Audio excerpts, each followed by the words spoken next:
At the end of the Ice Age, I accumulated tens of billions of supplies. This video is purely for entertainment and does not infringe on copyrights or laws. The rights to the novel and image belong to the original author. We do not claim ownership.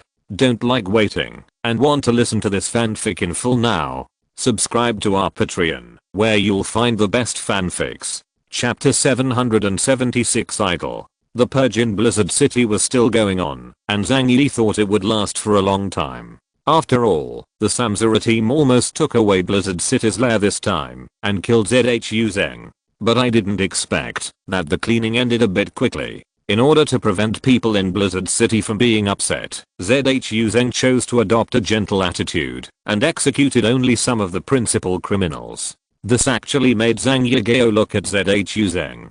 Only those with this kind of courage can be the commander-in-chief of a large region. When the Tengu team returned to Blizzard City, Yang Xingxin also came back with them. As for Liang Yu, he was recovering at home because of injuries. Zhang Yi asked about the current situation of Xianhai City. Yang Xingxin's answer made Zhang Yi a little embarrassed. Although the battle to encircle and suppress Eclipse Moon, local forces did not participate in the main battlefield. But they also suffered heavy losses. Several major Al-Qaeda organizations, which already lacked combat effectiveness, lost another % of their troops when fighting against the Xianlang pirates. If this continues, there will be fewer and fewer people in Xianhai City. Yang Xingxin asked curiously, "Brother, do you want to increase the population of Xianhai City? This is different from what you originally thought." Zhang Yi shrugged his shoulders. "Although I hate intrigues and fights, I still don't want to see Xianhai City really turn into a dead city.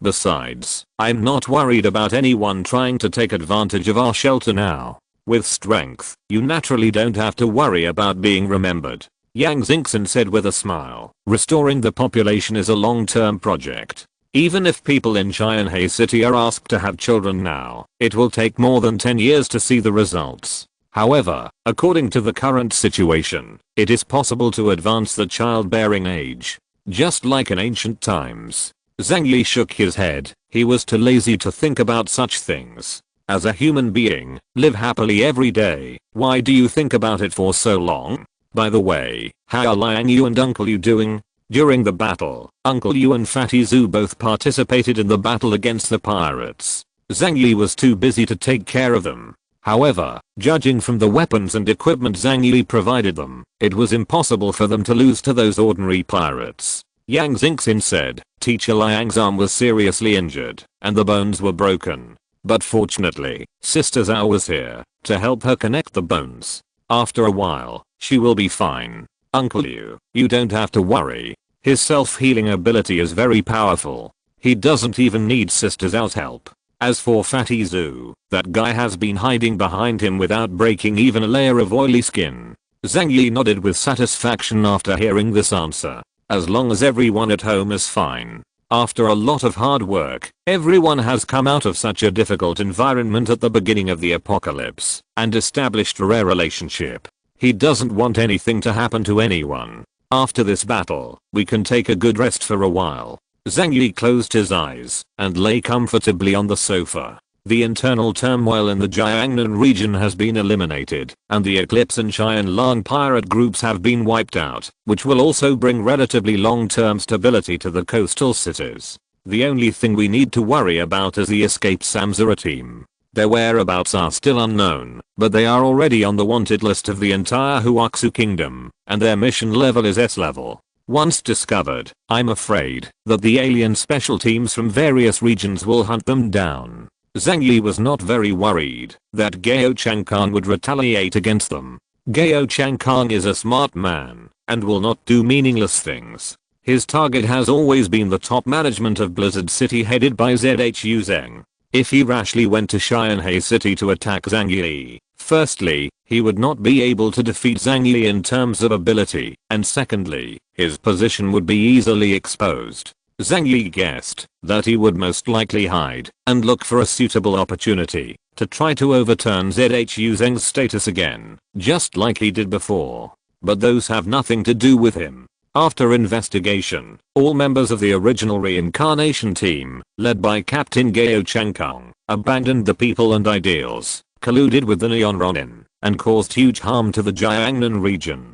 But under the leadership of Marshal Zhu Zheng, the Jiangnan region united as one and shattered his conspiracy to split the region and usurp power. During the entire operation, the captain of the Tengu squad, codenamed Chaos, was not afraid of hardships and took the lead, defeating the Eclipse organization and pirate gangs one after another, and returned to Blizzard City in time to defeat the traitors of the original reincarnation team head-on. Comrade Chaos' ideological consciousness is worthy of learning from the broad masses of the people, and especially commended here. As the people of Jiangnan district, if anyone knows information about the members of the Samsara team, they must report it to the relevant departments as soon as possible. Anyone who knows the information and fails to report it will be punished for conspiracy. Here's what's on the morning news today.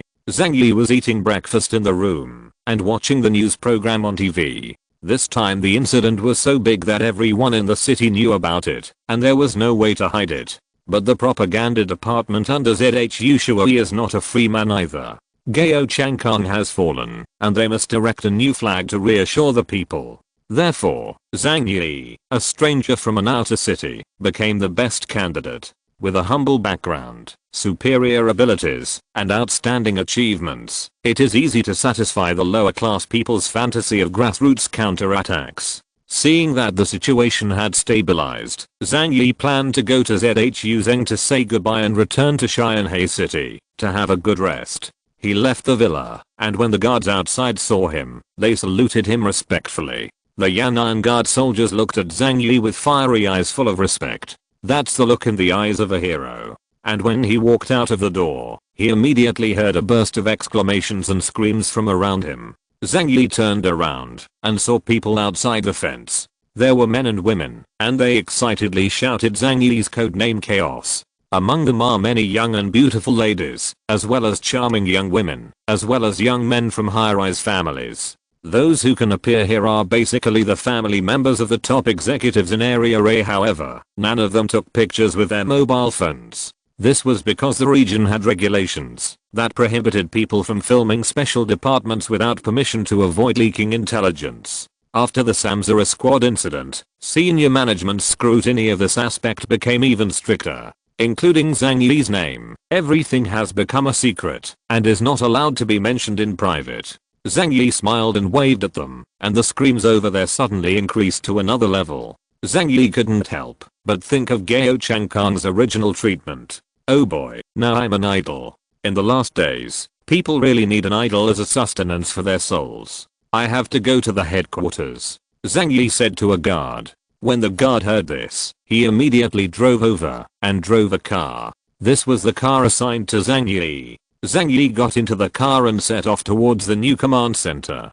Chapter 777 Confrontation with Zhu Zheng. Ad 6. Zhang Yi came to the new combat command center. Since the old site had been destroyed by the war and many materials were destroyed, the new center was very busy. In addition to strengthening it according to the standards of the headquarters, the organization structure also needs to be planned. In short, it is extremely busy with people coming and going. I haven't seen Evergreen Zhang Yi for a while. He used compound number 5, and although he held on for a while, he still had physical problems in the end. He saved his life by absorbing the origin of Daigong Yanjin. He is currently receiving treatment in the medical department, but no one knows what his final state will be. To be honest, Zhang Yi has always stayed away from the power brought by that kind of medicine. If one day Bailey Changqing, like Bian Junwu, is infected with a genetic disease that is difficult to cure, he will not be surprised at all.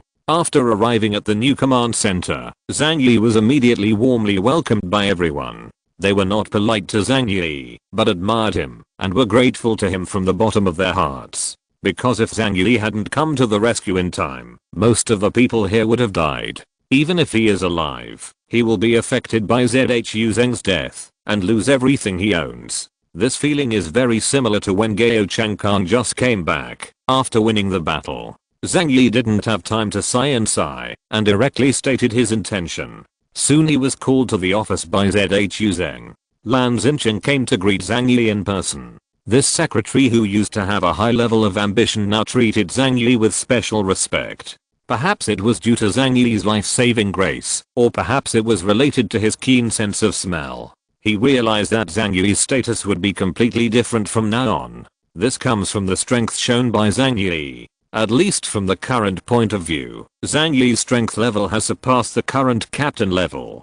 Zhang Yi met Zhu Zheng. He was wearing a green military-style shirt and stood at the window reading a document. After seeing Zhang Yi, a very enthusiastic smile immediately appeared on his face. "Zhang Yi, you're here. Come on, sit down and talk." Zhang Yi and Zhu Zheng sat on the sofa, and Lan Xincheng was served 2 cups of coffee. Zhu Zheng praised Zhang Yi enthusiastically and generously, but it was nothing more than those clichés. Zhang Yi finished listening with a smile. Then he made his intention clear. "The problem of the eclipse has been solved. Now it's time for me to return to Xianhe City. This time I come to say goodbye to you." When Zhu Zheng heard this, he quickly persuaded Zhang Yi to stay. "Zhang Yi, your performance in this operation stunned everyone. You are a very talented person. Not only do you have good combat literacy, but you also have very good battlefield command skills. The most important thing is your loyalty to the Jiangnan region.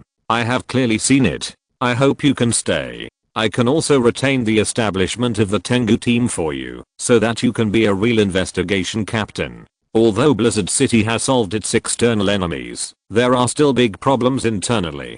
Bian Junwu died in battle, and Gao Changkang's defection has become a hidden danger. We are in urgent need of top combat capabilities. So, can you stay?" Zhu Zheng looked at Zhang Yi sincerely. "If you have any requirements, we can discuss them. As long as I can do it, I will definitely satisfy you." Zhu Zheng was very thirsty for talents at this time. He desperately hopes to improve the strength of his team. Zhang Yi is the talent he hopes to get most at the moment. Zhang Yi smiled faintly and took a sip of coffee. "I don't like the days of fighting and killing. I appreciate your kindness." Zhang Yi did not show any hesitation, because once Zhu Zheng was given a chance, he would be more eager to find ways to retain him. Zhang Yi didn't owe Zhu Zheng anything, but Blizzard City owed him a huge favor, so there is no need to be polite to Zhu Zheng. Zhu Zheng felt very helpless, but Zhang Yi was his savior after all, and he was too embarrassed to force him to stay. In fact, he couldn't do it. But he was reluctant to give up such a good helper as Zhang Yi. After thinking for a while, he made another suggestion. "Then, how about I'll let you become an expatriate? You don't need to stay in Blizzard City all the time. I will reserve the establishment of the Tengu team for you, and you can still enjoy captain level, no, super captain level benefits and allowances. On top of the original captain level subsidy, I will give you a 20% increase. Captain level allowances are very generous, mainly reflected in the purchase price and priority of various state-of-the-art weapons and equipment, as well as genetic drugs. However, these are not very attractive to Zhang Yi now." He shook his head. "I don't have that worldly desire." Zhu Zheng's brows frowned deeply. "If Jiangnan region encounters a similar crisis again, wouldn't you be willing to take action?" Zhang Yi continued to drink coffee, and after thinking for a while, he replied in appropriate words. "If it was a matter of life and death, I would still take action. But if it's for someone's personal interests, then I'd be very grateful." Zhang Yi said it very politely. But in fact, if it is something that is not beneficial to him, he will probably not be willing to participate. Of course, except for events such as lunar eclipse and invasion by foreign enemies. He doesn't want to be anyone's vassal or thug.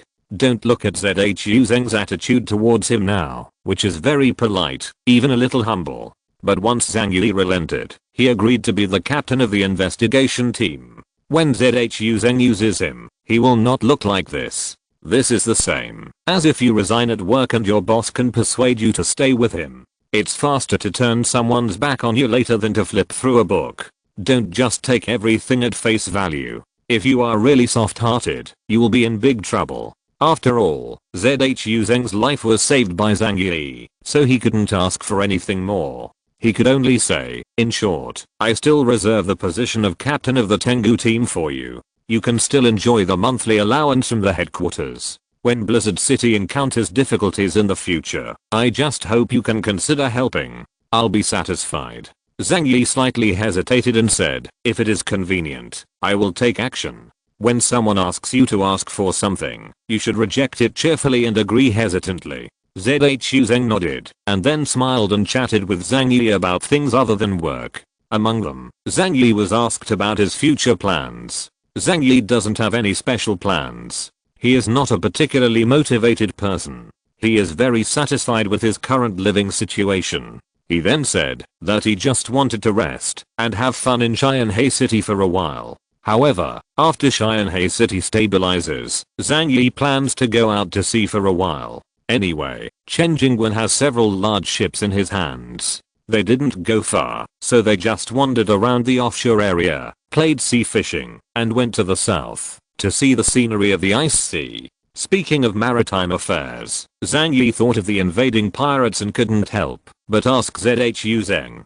Mentioning those people, ZHU Zheng said lightly, I have asked the Donghae region to help teach them a lesson for those guys who don't know the heights of the world. Chapter 778 The Amazing Upper Limit. The Qianlong pirates invaded Xianhe City and made a big mistake. The East China Sea District has already taken action. Without further ado, they directly bombarded many port bases of the Qianlong pirates with missiles. Hundreds of ships were sunk by the explosion, and the Qianlong pirates suffered heavy casualties. This is a warning that expresses the attitude of the entire 6 regions of Huaxu Kingdom to the outside world. However, it is still difficult to completely eliminate them. ZHU Zheng also said frankly, they do not have a fixed stronghold, and they are spread across the Starry Sea, where there are many islands and complex terrain. Our navy is like a dragon swimming in the ocean, but it is not convenient to penetrate into that kind of terrain. If too many troops are invested, too many resources will be wasted, and there will be no value. Therefore, it is just a warning. The end of the world is coming, the world is in turmoil, and the navy has a lot to watch out for. For example, there are new navies in areas such as Neon, as well as the Colombian Naval Force stationed on the Neon Islands. In order to eliminate a group of ragtag pirates, investing a lot of resources is a thankless task. In addition, Qianhe City did not suffer much damage from the pirates due to Zhang Yi's early precautions. This matter will only turn into a major issue and a trivial matter in the future. Zhang Yi frowned worriedly. Will Qianhe City suffer retaliation from them in the future? Canute and others all died in Zhang Yi's hands, and Qianhe City is close to the sea, so Zhang Yi naturally has such worries. ZHU Zheng immediately said, don't worry, we will definitely give Qianhe City the greatest protection. Zhang Yi's mouth twisted. Okay, can you believe what you say? But if you think about it carefully, Qianhe City's current defense strength is indeed too weak. If we really encounter a large force attacking, we still need Blizzard City to support us. So Zhang Yi asked ZHU Zheng for a batch of heavy firearms, and he wanted to set up defenses near Chaoyu Harbor. ZHU Zheng readily agreed and agreed to give Zhang Yi a batch of coastal defense artillery. Zhang Yi can handle the ammunition issue himself. After a small chat, someone soon came to see ZHU Zheng. Zhang Yi knew that ZHU Zheng had been very busy in recent days, so he said goodbye and left. ZHU Zheng sent Zhang Yi away and looked at his retreating back with inexplicable emotion in his heart. How can I make a person who doesn't like power, let alone lack material things, work for me? Could it be that his favorite thing is women? ZHU Zheng secretly speculated. After Zhang Yi left, a woman came to ZHU Zheng's office. It is Li Lingsu, the Minister and Chief Expert of the Ministry of Scientific Research. She was wearing a white coat, thick black-rimmed glasses, and her long hair was rolled up casually with a carbon pen. She is a very typical female researcher. ZHU Shui, the latest evaluation report has come out. She placed a report on ZHU Zheng's desk. ZHU Zheng picked it up and saw that it was Zhang Yi's information. This is data obtained by the Scientific Research Department's re-evaluation, based on Zhang Yi's performance. Just as Zhang Yi expected, according to the latest evaluation by the Blizzard City Scientific Research Department, his ability index has been raised to 9600 points, far exceeding the average of the captain level. 9600, isn't that close to Epsilon standard? ZHU Zheng's eyes widened. Li Lingsu's voice had no ups and downs. That's true by definition. And I found something really interesting. Generally speaking, after the captain level ability index reaches 9,000 points, it is almost difficult to improve through autophagy.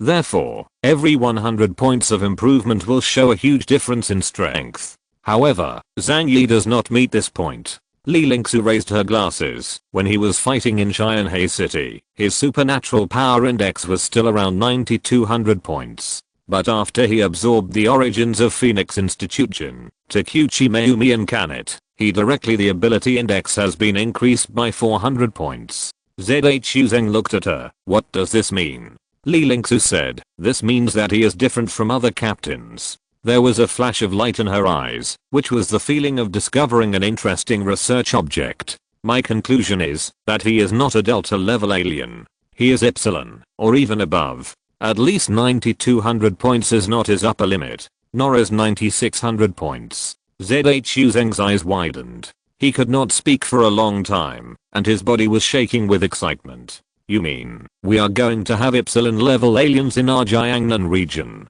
We in Jiangnan region must have our own Epsilon. He knows the concept of Epsilon level aliens very well. The world standard for classifying aliens, the boundary between Epsilon and Delta, is one person, one city. In other words, an Epsilon level alien has enough power to destroy an average sized city. To put it simply, it is the humanoid H weapon. Li Lingsu said, however, we are only speculating at the moment and cannot confirm this. And we don't know how to help him improve his strength. After all, the miracle of Shenjing is difficult to replicate. ZHU Zheng pondered for a long time, thinking about many things in his heart. If Zhang Yi can successfully possess Epsilon level power, it will definitely be a good thing for the Jiangnan region. But will it be a good thing for him? He couldn't control an alien who was too powerful. A deep look flashed in ZHU Zheng's eyes. He thought to himself, I have to find a way to make Zhang Yi mine. Only in this way can I feel at ease. After Zhang Yi left ZHU Zheng's office, he went to the weapons warehouse to receive a large amount of military supplies. In this mission, he received 1 billion mission points, which was enough for him to purchase large quantities of special weapons and equipment. This includes equipping everyone in the family with a set of SLDS type black suits, as well as a large number of coastal defense guns purchased for the Chaoyu seaport base. After receiving the weapons and equipment, he went to Deng's house again to say goodbye to Deng Yuanbo and Deng Shentang. At the same time, I would like to ask about the evolution of aliens. He wanted to help Uncle Yu, Fatty Zhu and others improve their strength. Deng Yuanbo was particularly enthusiastic about Zhang Yi. He invited Zhang Yi to the tea house and entertained Zhang Yi with Deng Shentang. After hearing Zhang Yi's request, Deng Yuanbo pondered for a long time and then said slowly, Liang Yu's condition cannot be replicated. Not everyone has an excellent physique and strong perseverance like her, and this method is only effective for aliens above Delta level. But he immediately gave another plan. However, I can help them improve their strength to the maximum extent within the range of their superpower levels. Zhang Yi's eyes lit up, and he immediately regained his composure. What do I need to do? If you can help, Zhang Yi will be grateful in the future. Deng Yuanbo smiled faintly. This is just a simple effort. It is difficult for outsiders, but you are a friend of our Deng family, so there is no need to talk about thanking you. Chapter 779 Preparing for a Trip to the Sea. Deng Yuanbo explained their methods to Zhang Yi. If it is a low-level alien, the way to improve their strength is very simple, which is to help them replenish the source of their abilities. Although it cannot allow them to break through their own genetic limitations and reach a higher power level, it can also allow them to reach the upper limit of their current level. Since Uncle Yu, Fatty Zhu and others have low power levels, it is not difficult to improve their strength. In order to make friends with Zhang Yi, Deng Yuanbo expressed his willingness to help Zhang Yi. Zhang Yi knew in his heart that he would definitely need to repay this friendship in other ways in the future, but he still readily agreed. In addition, Deng Yuanbo also told Zhang Yi how to use the X compound he had given him before. For Zhang Yi today, it is of little use, but it can be used directly by Uncle Yu.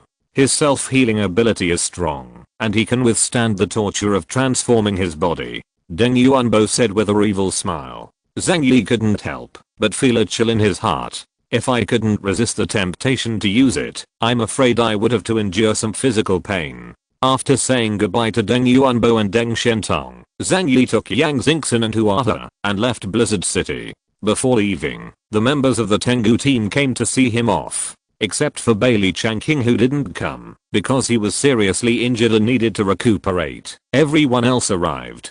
"Captain, when will you come back?" He couldn't help but ask worriedly. As soon as Zhang Yi left, he would stay in Xianhai City and listen to the instructions, but not the propaganda. Unlike other captains, he would obediently obey the orders of his superiors. If Zhu Zeng wanted him to do something in the future, he would have to comfort him and discuss it with him. This also means that the Tengu team may not have too many missions in the future. Zhang Yi glanced at Jihe, Liu Yinghao, and Zhu Mao, and said with a faint smile, "Deng Shentong is back now, and you should also return to your own team. I will talk to Zhu Shui about this matter." But Jihe said, "I don't want to go back. Boss, I want to follow you."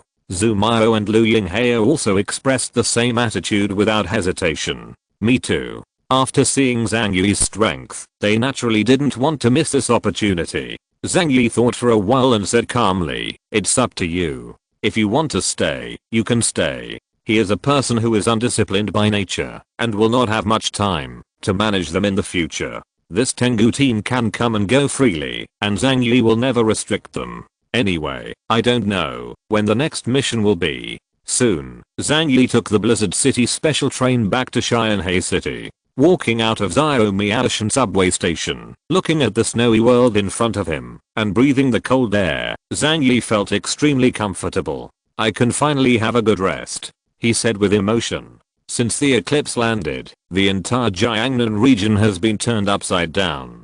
Not only does it involve foreign Ronin, but the most troublesome problems are also the problems within Blizzard City. Zhang Yi passively got involved, causing constant trouble. It's time to enjoy the good life. Zhang Yi and Yang Xingxin returned home and were immediately warmly welcomed by everyone. Zhao Ke and Yang Xi rushed over excitedly and gave Zhang Yi a warm bear hug. "Zhang Yi, you are finally back. Can you stay at home well now? It's been so hard on you these past 2 months." Yang Xi leaned close to Zhang Yi's ear and said in a warm tone while breathing, "Should we eat first, or take a bath first, or what about me?" Zhang Yi sighed helplessly. "I just came back and wanted to have a good rest." Yang Xi looked a little disappointed. Zhang Yi took off his coat and threw it to Zhao Ke. "I'm going to take a shower first. Who will wipe my back?" Yang Xi's eyes lit up, and she suddenly remembered that she was in the bathroom when she first met Zhang Yi. So, a certain 2 people helped Zhang Yi wipe his back. A long time later, it was dark. Today, it was rare that it did not continue to snow. The sky turned out to be clean, and the stars could be vaguely seen. Zhang Yi was lying on the bed with his hands behind his head, slowly thinking about everything that had happened in the last half year or so. For half a year, everything seemed like a dream. He and everyone around him were working hard to stay alive. But this feeling did not disgust him. At least his life is getting better and better, unlike when he was working in the past, where he spent every day in a muddle. Perhaps everyone's heart is looking forward to the end. Zhang Yi murmured. These are the words of Haruki Murakami, one of his favorite writers, in his work 1Q84. Zhang Yi has always liked it very much. Zhao Ke put her hand on his chest. The surgical hand was very delicate, fair and slender, with light pink nails. "Why do you suddenly start feeling these things?" she asked with a smile. On the other side, Yang Xi muttered, "I guess you must be tired. Take a good rest." She looked at Zhang Yi's side face and reached out to touch it with some distress. "You don't have to think about anything. It's already good as it is. We are together and living very happily." Regarding the end of the world, they have long since escaped from the initial panic. Nowadays, everyone lives in such a doomsday fortress. Live a life without worries about food and clothing. No need to be busy for life like in the past. Yang Xi doesn't need to pretend to be a flawless goddess in front of others. There is no need for Zhao Ke to ask for a leader, just for the sake of his position, let alone being busy performing surgeries every day. Everyone is doing what they like, which was unimaginable in the past. Zhang Yi looked at Zhao Ke then at Yang Xiya, and suddenly wanted to go out and play for a while. They need to relax so much. Of course, there are many ways to relax, but occasionally you need to relax your mind, not just your body like now. After a while, let's go out to sea and have fun. There is a large icebreaker at Chenjingguan. We only travel in the offshore area, fishing and so on. When the two women heard this, their eyes lit up with excitement. Really? Zhang Yi nodded. Of course it's true. There's not much place to visit on land. It's also nice to go to sea and see the scenery of the ice ocean. At that time, I stopped by Chenjingguan and asked him to consolidate the coastal defense. Within the territory of Jiangnan region, the coastline is not long and there are only 5 cities, and Qianhe City is the most prosperous. With the strength of the Huaxu Kingdom, coupled with the total annihilation of the moon and the intimidating power of the Qianlan pirates fleet, it is unlikely that there will be an attack by a short-sighted overseas organization. But to live in trouble and die in happiness, it is better to nip it in the bud. He begged a lot of heavy weapons for coastal defense from Zhu Zeng. Chapter 780 The Mystery of the Deep Sea. The next day, Zhang Yi slept until about 10 o'clock in the morning before getting up. Zhao Ke and Yang Xiao were tired yesterday, so they haven't woken up yet. He was wearing pajamas. After washing lazily, he put on his slippers and went downstairs. In the living room, the sound of video games could be heard. Zhang Yi peeked his head from the stairs and saw Fatty Zhu rubbing the controller with concentration on his face with dark circles under his eyes. "Aren't you afraid of sudden death?" Zhang Yi asked while lying on the railing. Fatty Zhu was startled when he heard Zhang Yi's voice, and soon he screamed like a killing pig. Dead again, dead again. Zhang Yi walked over and saw that Fatty Zhu was playing a soul game again to torture himself. "Make me a cup of coffee." Zhang Yi kicked him and sat down on the soft sofa. Fatty Zhu could only go over and make coffee for Zhang Yi. Soon after, other people in the family began to appear in the living room. Liang Yi got up the earliest. When Zhang Yi got up, she had already finished her rehabilitation exercises. Because she was an enhanced alien with strong self-healing ability, and Zhao Ke was there to set her bones, Liang Yi recovered quickly. After everyone arrived, Zhang Yi talked about his future plans. The first one is to let them go to Blizzard City and accept the transformation of the Deng group. Regarding this, Uncle Yu is naturally very eager. He desperately hopes to make himself stronger so that he can contribute to the team. Fatty Zhu was a little scared, for fear that he would be turned into a monster by Deng's technology. "Will you cut off my arm and install a mechanical prosthesis? Just like in the cyberpunk game. Maybe even a chip will be installed in my brain." Fatty Zhu felt cold all over when he thought about it. Zhang Yi rolled his eyes at him angrily. "That's a robot you're talking about. How can today's robots be as useful as aliens? Mechanical technology in 2051 has not yet developed to that extent. Robots are prone to malfunctions in ultra-low temperature environments, and their endurance is not strong enough. To put it bluntly, this is an era of great mutation. Superpowers have demonstrated capabilities that are more powerful than contemporary technology in many fields. However, science and technology are also developing. Perhaps in the near future, the combination of technology and supernatural powers will give birth to even brighter sparks." Hearing this, Yang Xiya asked curiously, "Then do I need to go too? After all, my ability is auxiliary." Zhang Yi smiled and squeezed her white and tender hands, his eyes falling on the endless snowfield. "You don't have to go. The transformation experiments of the Deng group are simple and crude, and ordinary people simply cannot bear it." Zhao Ke, Yang Xiya and Yang Xingxin are not within Zhang Yi's consideration. What's more, they all have special abilities. Zhang Yi will not give the Deng group the opportunity to study them. The final result of the discussion was to let Uncle Yu and Fatty Zhu go to Blizzard City to receive experiments and professional training from the Deng group. Zhang Yi, on the other hand, took the women at home to Chaoyu Harbor. One is to help Chen Jingguan set up defenses, and the other is to build an icebreaker to go out to sea for fun. Uncle Yu had no objection. Although Fatty Zhu muttered that he also wanted to go out and play, his opinion was directly dismissed by Zhang Yi. "You go to Blizzard City, and I'll ask the Deng family to arrange some young and beautiful girls for you as escorts." Zhang Yi's statement made Fatty Zhu's eyes suddenly light up, and he nodded in agreement.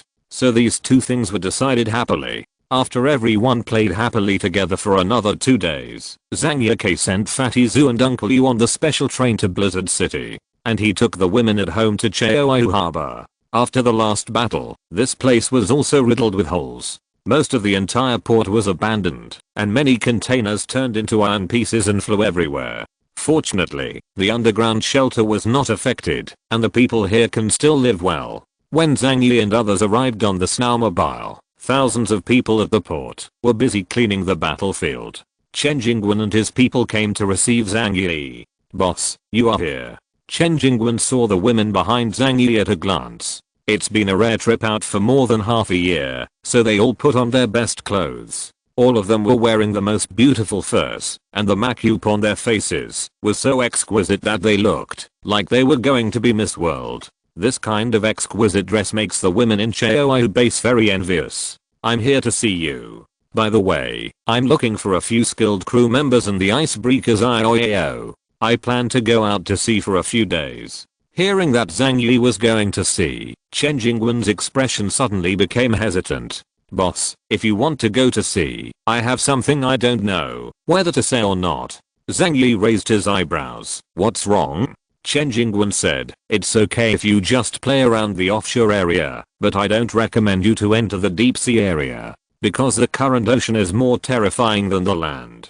Zhang Yi narrowed his eyes. "You mean mutated creatures? The planet's oceans account for 4%, and the land only accounts for 4%. Moreover, the ocean is a vertical space, and humans have not yet figured out the types of organisms in it. The era of great mutation is coming, and some strange beasts appear in the ocean. If you go sailing on the sea, you may encounter them." Zhang Yi asked curiously, "Have you encountered anyone before when you went to sea?" Chen Jingwen nodded honestly. "I've encountered it. And I've also lost 2 ships. There is a great terror in the ocean. Those sea monsters that mutate and become huge can easily overturn a steel ship weighing tens of thousands of tons. Later on, when we sailed, we had to avoid sea areas where monsters were infested. That's why I told you this, hoping that you would be careful." Zhang Yi couldn't help but think of Canute, the captain of the 4th Division of the Cheyenne Lang Pirates. His ability is to transform into a giant blue shark. If their battlefield was not on land, but on the sea, I'm afraid that the members of the Tengu team would not be able to deal with him so easily. "I understand. Can't I just avoid the deep sea? Now, as long as he doesn't encounter a particularly powerful beast, he can still deal with it with his ability." Chen Jing nodded. "Then I will make arrangements for you right away." Zhang Yi said, "Don't worry about this for now. Let me take a look at your coastal defense first." The last battle was a lesson. Facing the enemy from the sea, you didn't even have the slightest way to fight back. This kind of thing must not happen again in the future. Chen Jingwen scratched his head and looked a little strange. He thought to himself, if you hadn't killed too many people, we might not be able to guard against pirates now. Zhang Yi had orders, and Chen Jingwen naturally followed them. So like a tour guide, he took Zhang Yi and the women from the shelter around along the seaside. Zhang Yi looked at it very carefully checking for deficiencies and filling them to ensure that there would be no problems with the coastal defense. However, Zhao Ke and the others were happy and didn't care about Zhang Yi's affairs at all. They all took cameras and took selfies on the beach facing the huge frozen sea. Under the grey-white sky, the huge sea surface is frozen into one piece. This picture is very shocking. Chapter 781 Sea Monster, Ad 1. After Zhang Yi looked around, he said to Chen Jingwen, "Coastal defense must be done well. In the future, there will basically be no enemies on land.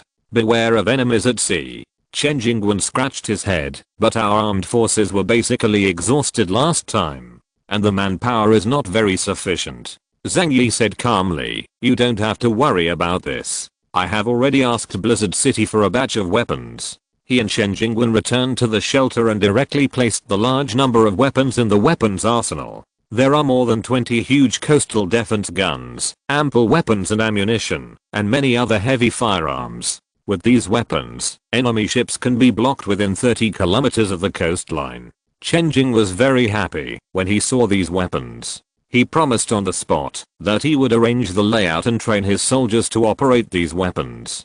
Later, Zhang Yi also got the icebreaker he wanted. Chen Jingwen assigned him a few veteran sailors, and Zhang Yi took the women at home to leave Xianhai City and play in the offshore area. Zhang Yi is very cautious and will not go near deep water areas. The ship sails along the edge of the offshore ice. Let's take a look at the sea view and experience the fun of sea fishing. Although we didn't run too far, it was still a far journey compared to the past, so everyone had a smile on their face. Fishing equipment is all available in Zhang Yi's space. Everyone wore cold-proof clothes and braved the biting cold wind on the deck, trying hard to use frozen fish pieces as bait and throw them into the sea to catch big fish. Everyone had a fishing rod, and everyone was in high spirits at first. But an hour later, no one caught any fish. Not to mention catching a fish, not even a hook bite happened. What's going on? Are all the fish in the offshore frozen to death? Zhang Yi touched his chin and said in confusion. Liang Yu looked at his hands in frustration and murmured, with these hands, I have picked up a 100-pound sword and smashed bluestone slabs. Why can't I even catch a fish? The old sailor on the ship was named Qian Xiaoyi, and people called him Lao Shan. He was a bearded and bold man in his 40s. Seeing this scene, he laughed and came over to explain. Mr. Zhang, don't you know something about this? The surface water temperature is too low, and the fish have all swam down. Zhang Yi leaned on the railing and asked with a smile, doesn't that mean that, if you want to catch big fish, you can only go to the deep sea area? Lao Shan said, it is indeed difficult to fish. We also use trawl nets for fishing. However, it is not recommended for you to go to the deep sea area. Zhang Yi smiled and said, don't worry, for me, the most meaningful thing is the scenery at this moment. He turned to look to the side. Zhao Ke and Yang Xingxin were holding fishing rods in their hands and looking attentively at the floating, broken ice on the water. Even the biting cold wind and their little faces turned red could not stop their enthusiasm for fishing. This comfortable scene is enough to make Zhang Yi feel satisfied. Lao Shan nodded, feeling relieved in his heart. However, he also murmured, although offshore fishing is a bit difficult, it's still a bit strange to not get a single fish for so long. No one noticed that, while their big ship was parked quietly in the sea, a huge shadow slowly emerged from the water. Liang Yu noticed something was wrong immediately. Hey, why has the water turned dark? She glanced down, and her pupils immediately narrowed. There's something under the water. Liang Yu's voice was very urgent, which immediately attracted the attention of Zhang Yi and Qian Xiaoyi. Zhang Yi turned around and saw the huge black shadow under the water. Zhang Yi couldn't help being surprised by its size. The length of Xiaoyao is 62 meters, and the underwater shadow has not completely surfaced, but it is almost half the size of the hull. Lao Shan shouted in fright, no, it's a mutated sea beast. The women who were fishing also screamed in fright, and then they all took the same approach. They gathered around Zhang Yi for protection. Only Liang Yu was relatively calm. Although he was also shocked, the first thing he thought of was not to yell, but to solve the problem at hand. Lao Shan and the crew have begun to prepare anxiously. When encountering this giant sea beast, all they can do is stabilize their bodies to avoid being thrown away, and then the only thing left is to pray. Everyone go back to the cabin immediately and tie yourself up. Quick, must be quick. But Zhang Yi ignored Lao Shan's words.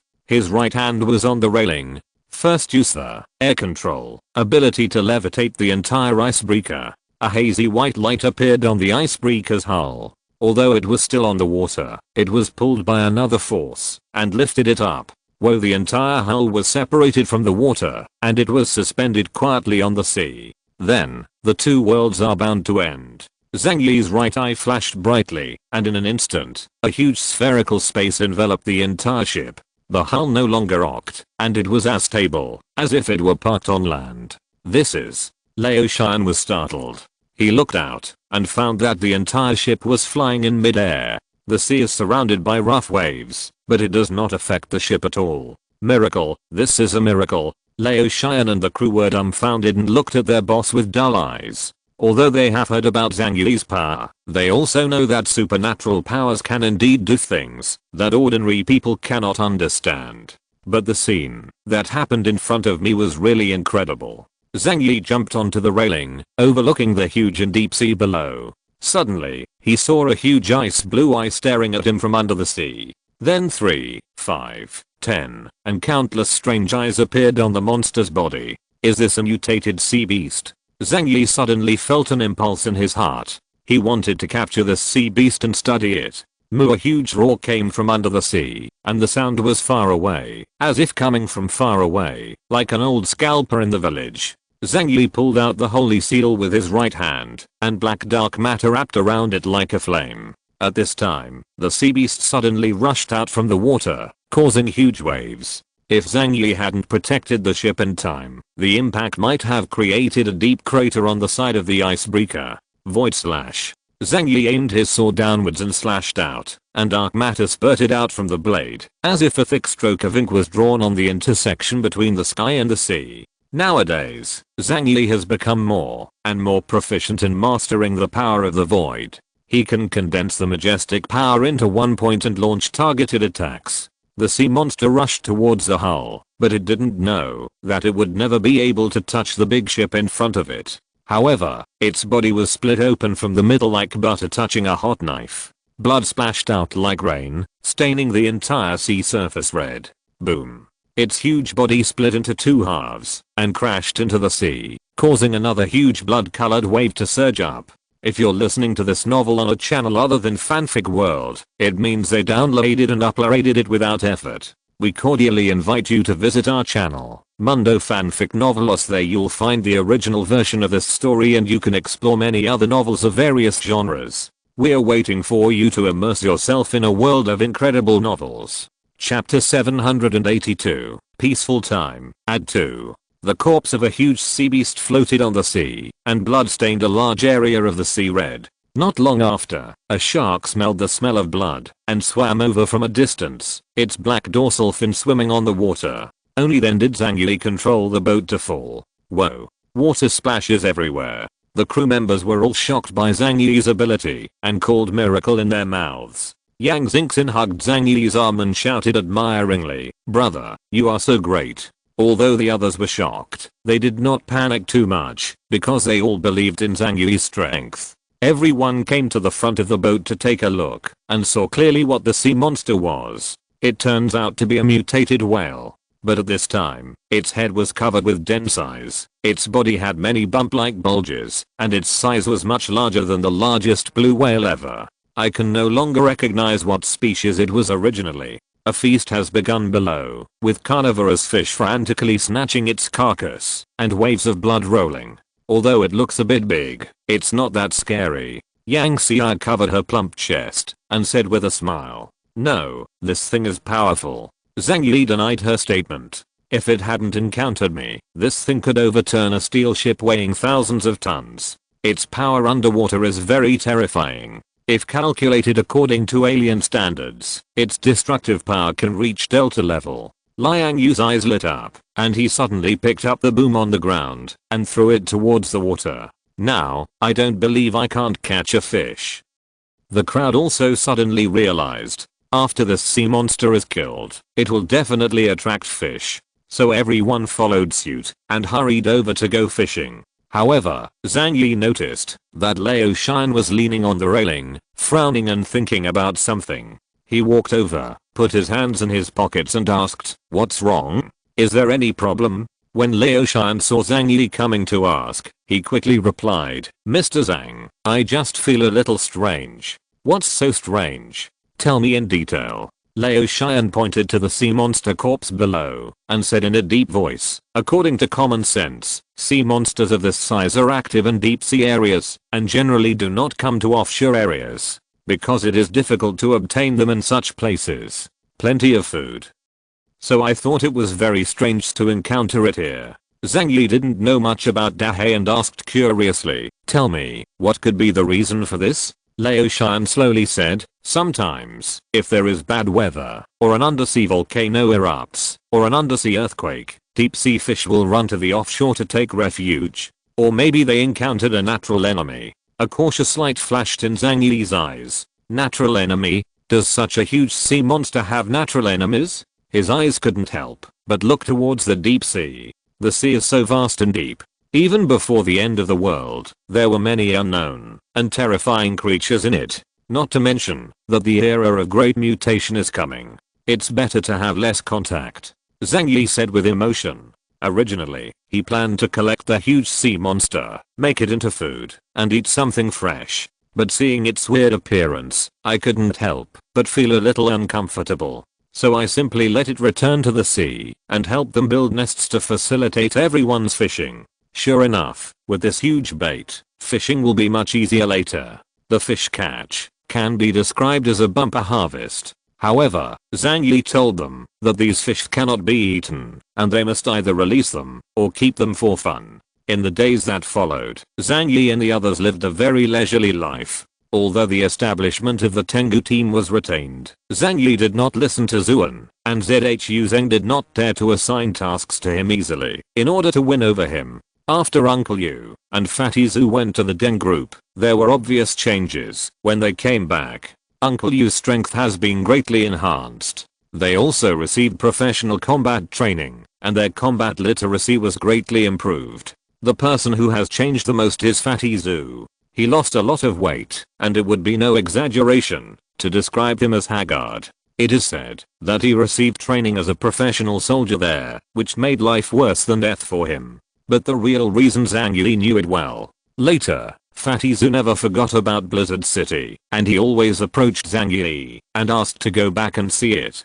Zhang Yi was also kind to his brother. He mentioned it to Deng Shentang and directly helped Fatty Zhu build a small house in Blizzard City. They even got him a long-term bus pass so that he could go to Blizzard City frequently to relieve stress. In short, although the price paid by the two was heavy, the gains were also particularly significant. However, it turns out that it is particularly easy for a person who has temporarily lost weight through exercise to regain weight. After returning to the shelter, Fatty Zhu cried loudly and started a revenge diet. Within half a month, he regained his shape and even became fatter. And what about Zhang Yi? On weekdays, he enjoyed a comfortable life, playing cards with Zhao Keita, Yang Xi'er and Yang Xingxin, and playing wild ball boxing and so on. However, he would also spare 2 hours every day to learn martial arts with Liang Yu. He does have flaws when it comes to melee combat. The improvement in strength made him realize that all high-level aliens had comprehensively improved their strength. The barrel effect determines that the lower limit of strength is Yiren's shortcomings. If there is a fatal flaw in any aspect, it is likely to be killed instantly in battle. Fortunately, Zhang Yi's years of experience working in a warehouse, coupled with his diligent exercise, have kept him in good physical condition. As time passed, he could keep up with Liang Yu's training level. It's just that martial arts is a matter of hard work accumulated over time, and it's impossible to achieve it overnight. Zhang Yi is sometimes impatient and asked Liang Yu, "Is there any quick way?" Liang Yu rolled his eyes. "Yes, its name is Sunflower Collection." Zhang Yi chuckled. "I prefer the Taoist method of harmonizing yin and yang." What he got in exchange was of course Liang Yu's Iron Fist. Zhang Yi quickly explained, "Actually, I'm just making a suggestion. It doesn't matter whether it works or not, we just want to experience the process." In this environment, Zhang Yi's close combat ability is also improving. Liang Yu specially developed a training plan for Zhang Yi. If you want to achieve quick success, there is another way, which is to use defense as offense. The Holy Sword is a horizontal sword, which is very convenient for parrying and blocking. Just help him block the close attack, and then use his ability to travel through space to distance himself. Zhang Yi can take advantage of his own abilities, whether he shoots with Thunder Killer and Base Arrow, or uses Void Slash. In this way, 2 months passed without realizing it, and it was July. During the hottest season of the year, the planet has also reached its perihelion, and the temperature in Xianhai City once reached -degrees. At this time, our eyes moved slightly away from Xianhai City and came to the Nanyang Sea thousands of nautical miles away. There is an island here called Ganliu Island. The island was formed by the eruption of an undersea volcano and is rich in geothermal energy. It was a famous tourist attraction in the past. After the end of the world came, people from many surrounding countries fled here. Chapter 783, Instructions on Gift Rewards. In the middle of the night, after the update, Someone came to my Douyin and left a message saying that I was cheating on the gift and would not update after receiving the gift. I was all confused and didn't know what was happening. As a result, the message area had already picked up the pace at this time, and everyone was complaining that I was cheating on people and gifts. I add updates every day based on yesterday's gift value. I don't need to swear by this. You can see the screenshots. For privacy reasons, I will only post the more controversial chapter on that day. Many people said that I earned $2 in gifts a day and only updated 9 chapters, which is obviously a lie.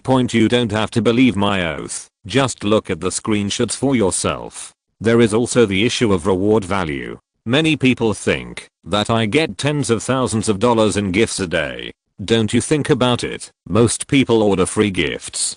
Tomatoes can make me earn $1 million a month just by collecting money. If you don't understand, you can read the official explanation. The reward value is the number of rewards plus the reward amount, which is not the same as gift money. I saw these rhythms today, and it was really sad. Because in the past few months, this is not the first time that I have been scolded for setting the pace. I don't know if it's because I offended someone, but I always make people feel disgusted with me. Some readers who didn't understand the reason just followed it up and criticized it indiscriminately. Which of these tomato head authors is stupider than me? If they can do this, why don't they do it? At first, I had no intention of posting more updates and asking for gifts because some loyal readers stayed in my live broadcast room every day and asked me how to add more updates. That's why I chose this approach. The original intention is that I hope everyone will order some free gifts and I will update to achieve a win-win situation, which is good for everyone. But in fact, I need to increase the amount of code every day. I'm not bragging, I update 3 times a day now, and I'm the top updater on Tomato. I earn a lot of royalties every day. But why do I have to work so hard to increase the amount of updates? Do you really think I can make more money this way? Anyone who knows something about tomatoes should know that only by slow and steady flow can you make more money. Otherwise, why do so many authors update tens of thousands of words a month and often stop updating after they have too many words? If everyone thinks I'm lying or cutting leaks, I can cancel this event. I write words a day and I feel comfortable. Isn't it nice that I can still go out and play often? Do you think it is so easy to update 9 chapters and nearly words in one day? What I say is not for those sensible book friends, but for those readers who are constantly incited to criticize me, attack me personally, and write bad reviews for me. If you really hate this author and this book, you can continue to hate it. But if you are a reader who wants to read a good book, I hope you won't be so easily influenced by others in the future. I don't ask you all to give me many gifts. As long as I can read in silence, that's enough. In the middle of the night, I was so angry that I couldn't sleep, so I temporarily coded these words. Again, if you think that what I did this time is to trick everyone into giving free gifts, and that I'm a liar, you can leave a message under this chapter, and I will end the activity of sending extra updates for love power.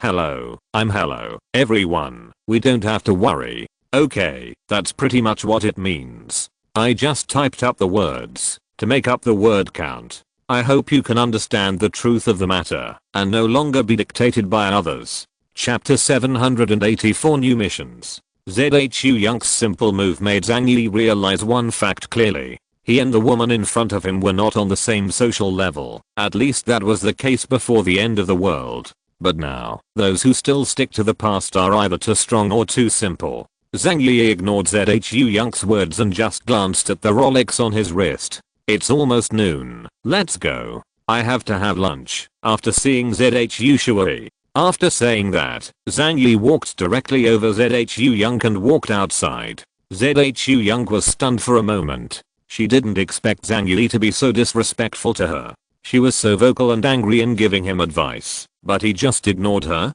You, wait a moment. The commander-in-chief asked me to take you there. Zhu Yunk said with some displeasure. Zhang Yi said without looking back, it's not like I don't know the way.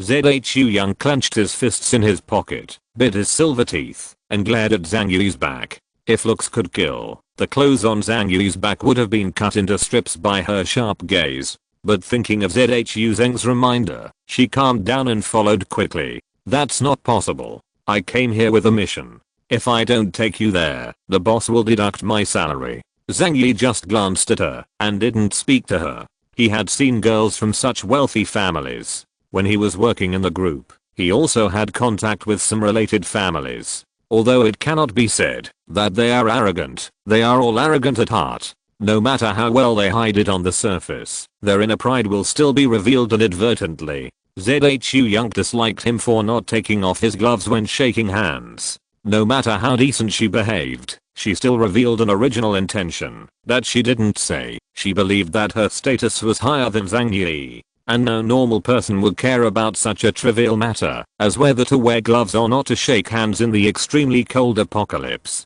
ZHU Young also noticed Zhang Yi's displeasure and said with a smile, "Why are you unhappy? Just because of such a trivial matter?"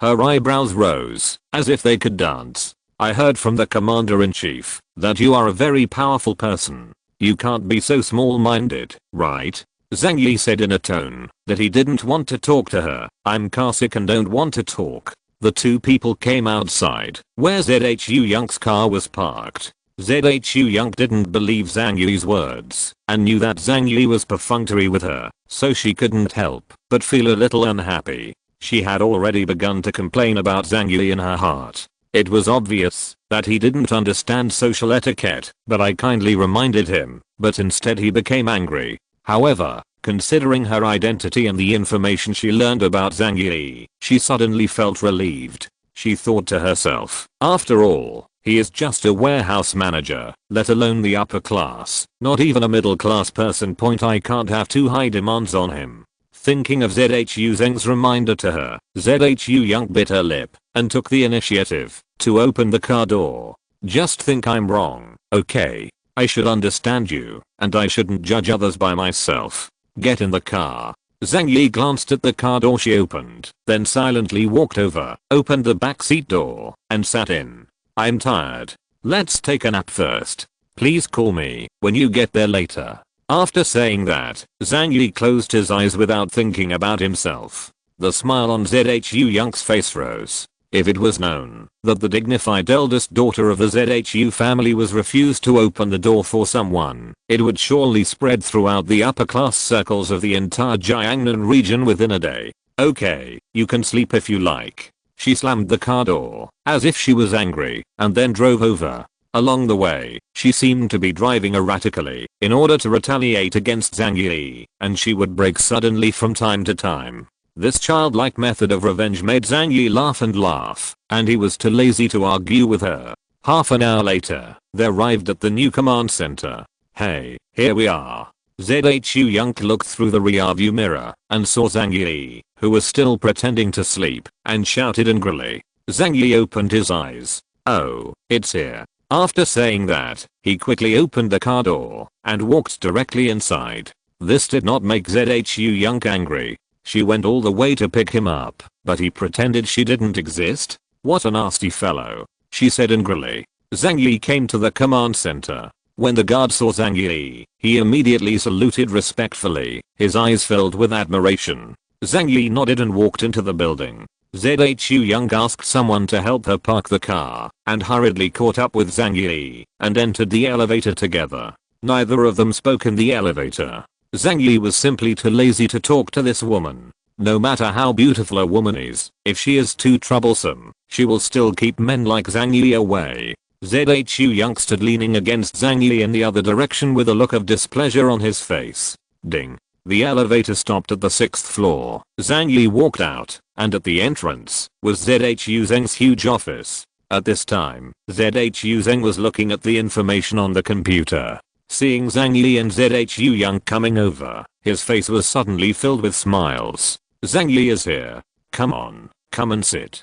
He took off his glasses, stood up and told Lan Xinchen to quickly make the Blue Mountain coffee that Zhang Yi often drank, and then enthusiastically pulled Zhang Yi to sit on the sofa. The caring look on his face made him happier than seeing his long-lost biological son. It was also the first time that Zhu Yang saw Zhu Zeng being so enthusiastic towards someone, and he couldn't help but mutter in his heart, "What? Those who didn't know better thought he was your illegitimate son." She hesitated and sat down on the sofa next to her. "Zhu Shui, you called me over. What's the matter?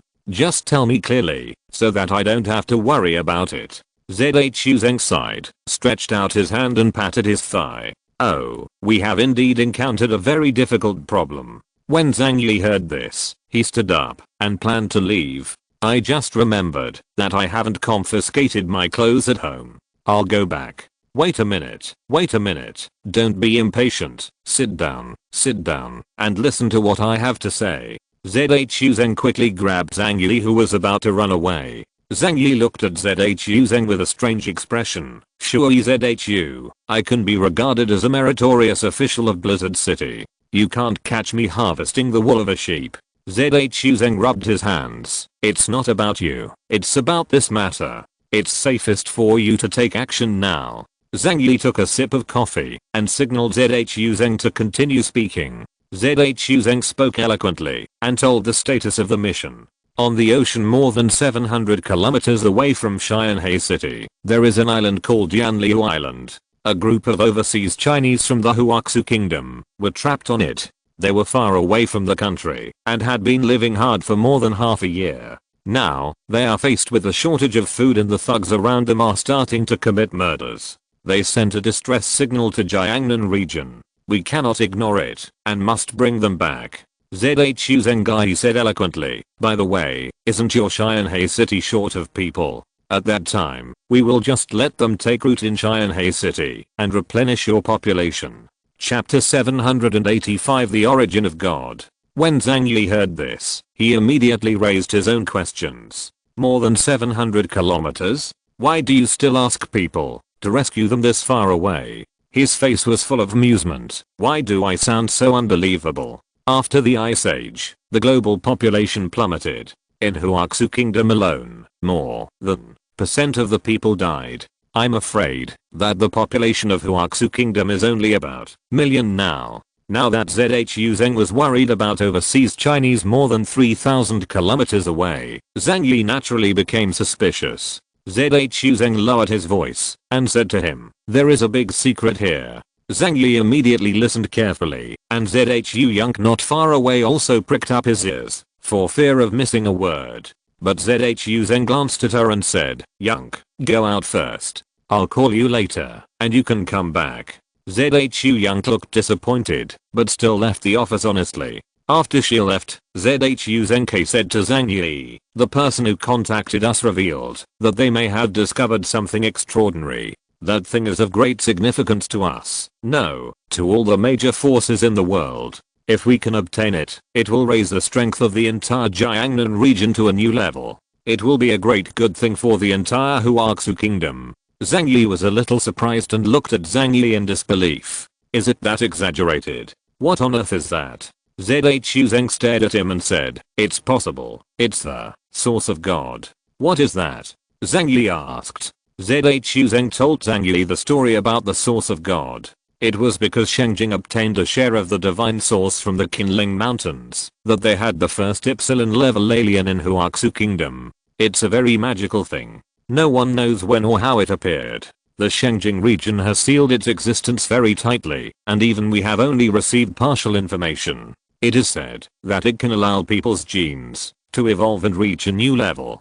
Zhu Zeng was leaning on the sofa, his eyes filled with memories. "I've seen that kind of photo, and it's very similar to the one sent by the expatriates on Ganliu Island. And it does sound very similar."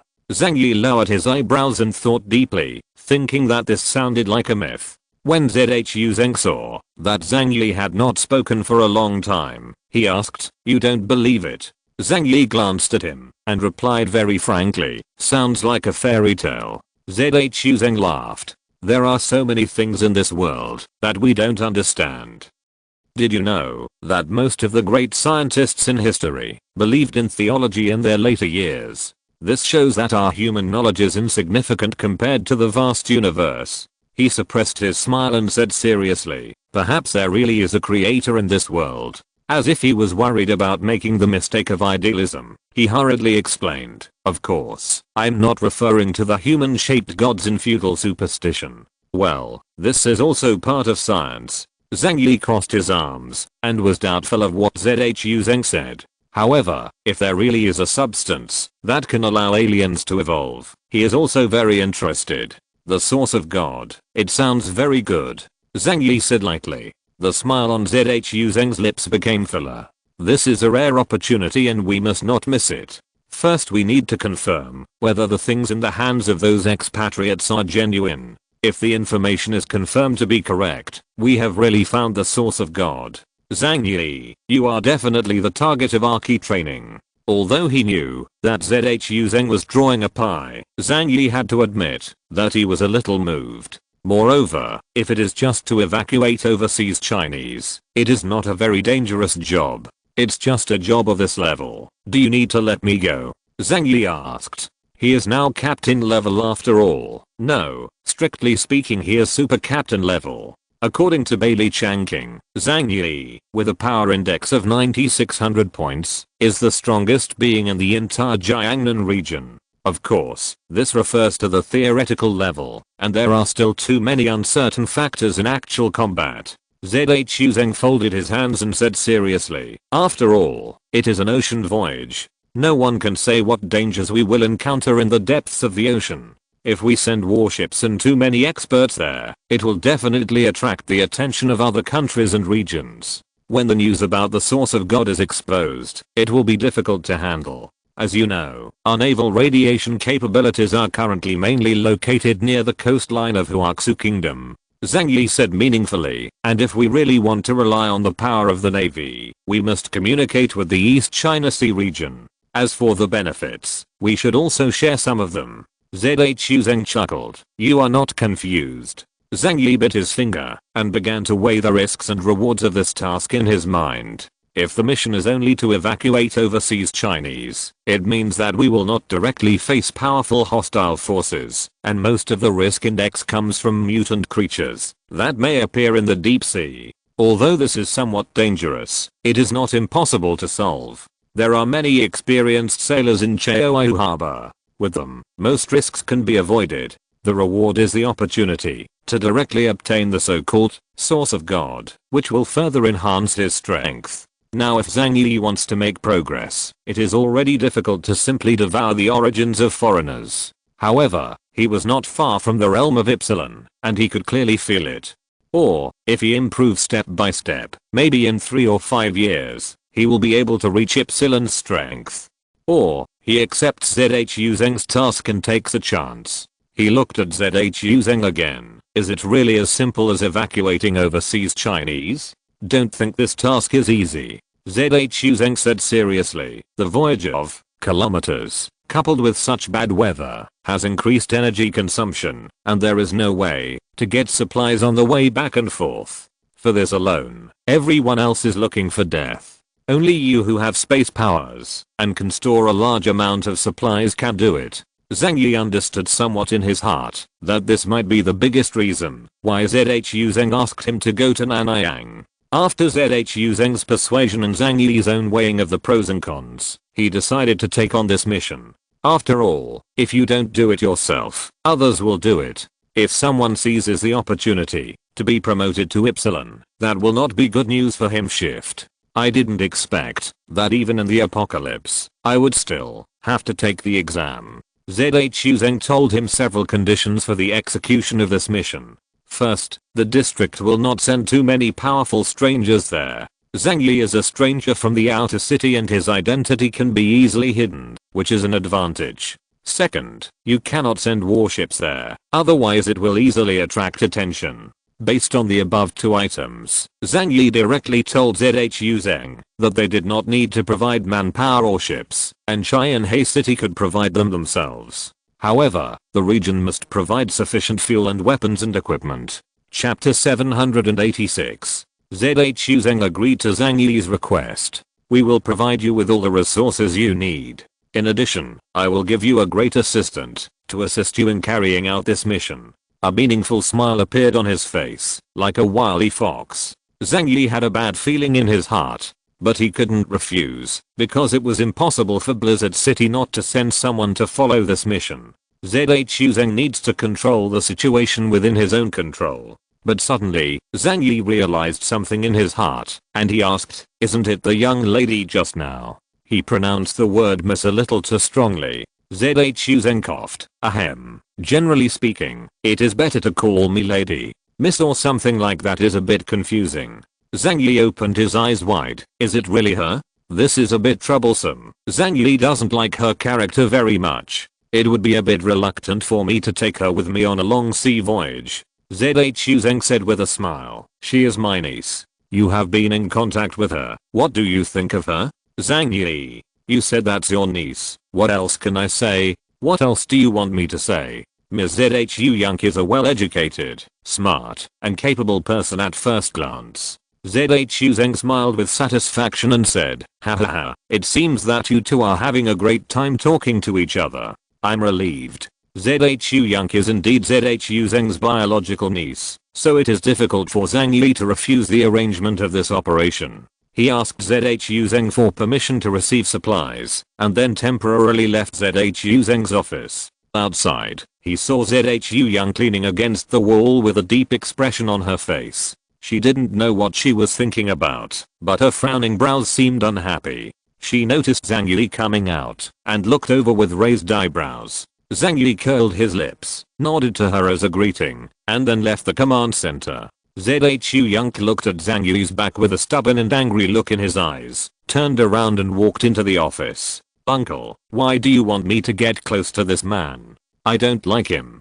He doesn't look like a gentleman at all. In comparison, I still prefer Deng Xiantang." She sat on the sofa with her legs crossed and her arms crossed, looking indignant.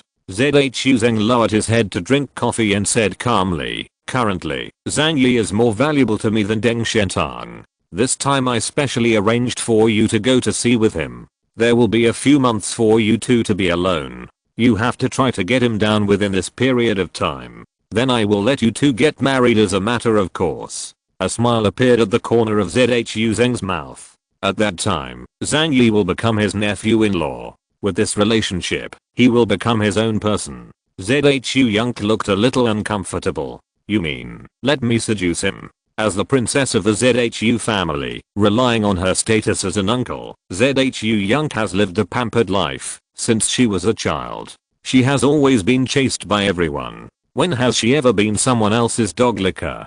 She is not a girl who graduated from a technical secondary school and will go over to someone just because they sing some good rap lines. A woman chases a man, and there is a veil between them. As long as you want to do it, I believe you can succeed.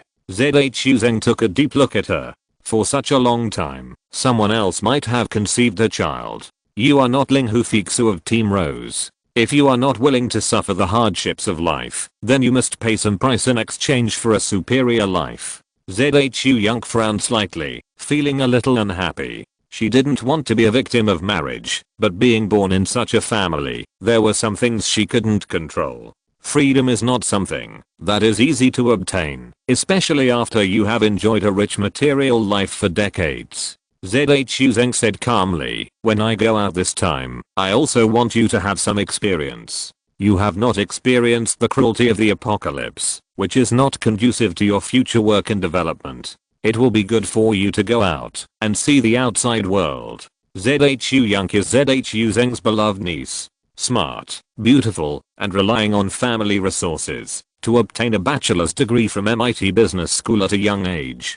She will become a useful talent under ZHU Zhang in the future. However, she still needs to be exposed to the cruelty of the apocalypse in order for her to grow up quickly. The risk of this mission was not high, so ZHU Zhang arranged for Zhang Yi to be by her side, which killed two birds with one stone. It could not only cultivate her relationship with Zhang Yi, but also allow Zhang Yi to protect her personally. ZHU Zhang combed his hair and said disapprovingly, "Uncle, I know the cruelty of the last days." "No, you don't know." ZHU Zhang retorted mercilessly, "You live too comfortably, and you still have many simple thoughts in your heart. Everyone around you is very friendly to you, and you have never experienced anything as difficult as ordinary people. Life in the apocalypse. You just talk about it, but your body cannot experience it at all. You have to go on this mission.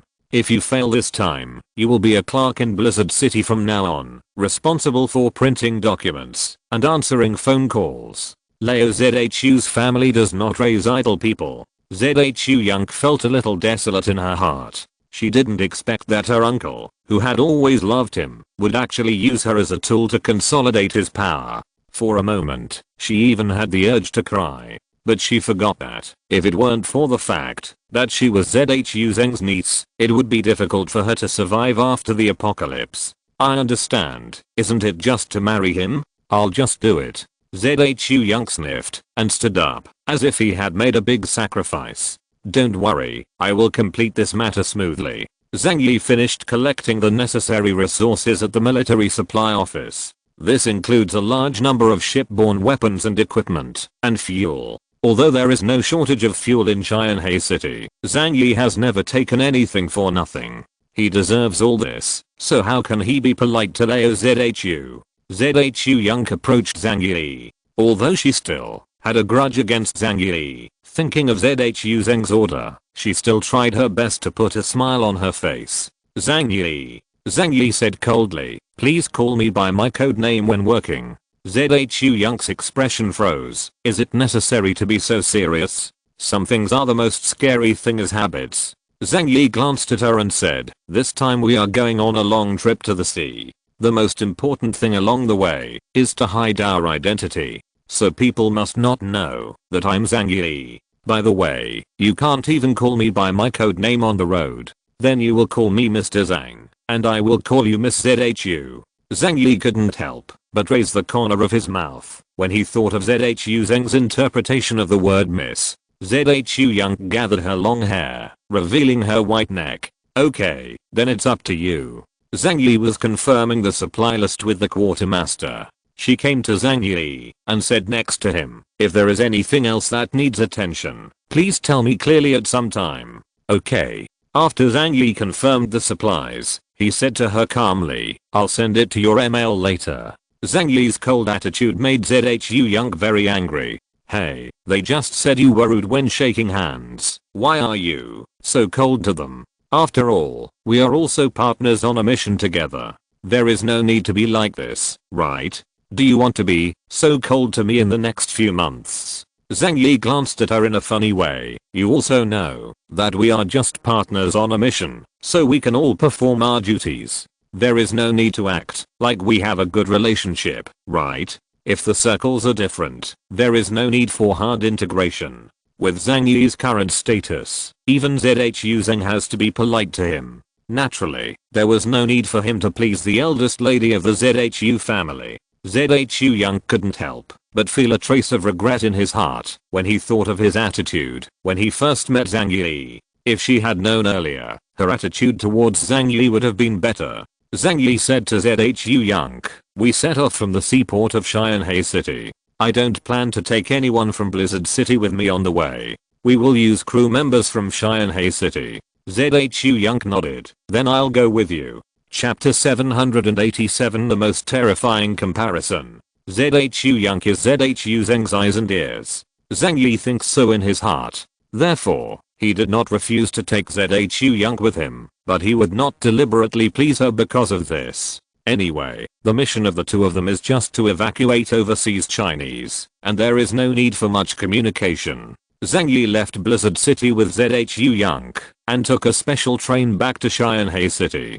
ZHU Young was carrying a large suitcase filled with her daily necessities. Zhang Yi had no intention of helping her put her luggage into the different space. She closed her eyes as soon as she got on the train and sat silently on the train to rest. A Sigma man never falls into a woman's trap. After arriving in Cheyenne City, Zhang Yi took out the snowmobile from the different space and said to ZHU Young, let's go back to my residence first.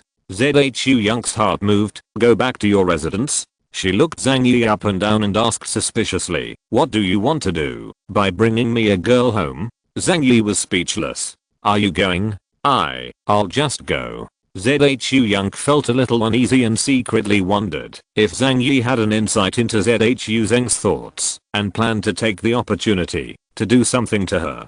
Although her purpose was the same, she felt that the progress should not be so fast. At least there should be some prelude. For example, Zhang Yi is first attracted to her, and then falls in love with her, and then the two of them do something logically. But now Zhang Yi is clearly the leader. With such an uneasy feeling, she got into Zhang Yi's car. Go down and sit in the back. Zhang Yi saw her in the passenger seat and drove her away without ceremony. Zhu Yang gritted his teeth angrily. Do you want this? My passenger seat is reserved for my woman. Zhang Yi said without comment. He could feel that Zhu Yang was arrogant, so he had to kill her spirit before setting off on the mission. Otherwise, there will definitely be a lot of trouble again. Zhu Yang was keenly aware of the key point of the matter. You have a girlfriend? Of course, Zhang Yi said calmly. Do you think a man as handsome and capable as me might be single? Zhu Yang's eyes widened.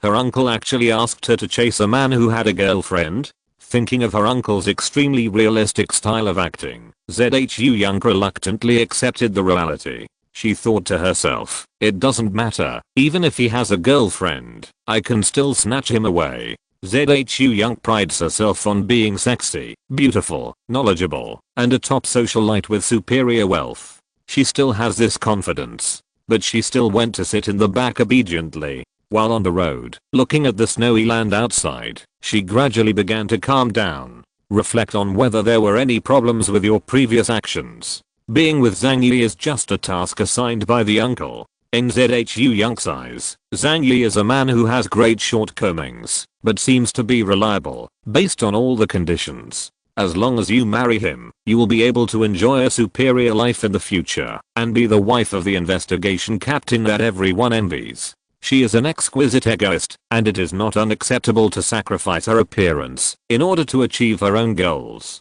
She thought about it. Although Zhang Yi now has the problems of a small bourgeoisie, and there is a big gap between her and her from the upper class. But after getting married, she can transform Zhang Yi according to her ideas. After half an hour's drive, Zhu Yang imagined his future life in his mind. Zhang Yi drove to the entrance of the shelter. Looking at the huge luxurious villa in front of him, Zhu Yang nodded, quite satisfied. The house is quite big. You must have put in a lot of effort to keep it intact in such ice and snow. Zhu Yang looked at the shelter with an appreciative eye and commented like this. But I still think it's not as good as Blizzard City. It's just too deserted here. Zhang Yi glanced at her. I didn't let you stay either. Zhu Yang's face darkened. I'm just commenting on your house. Do you need to be weird? Zhang Yi ignored her and went to open the door of the shelter. After the iris scan, the huge alloy door slowly opened. Zhang Yi and Zhu Yang walked into the shelter.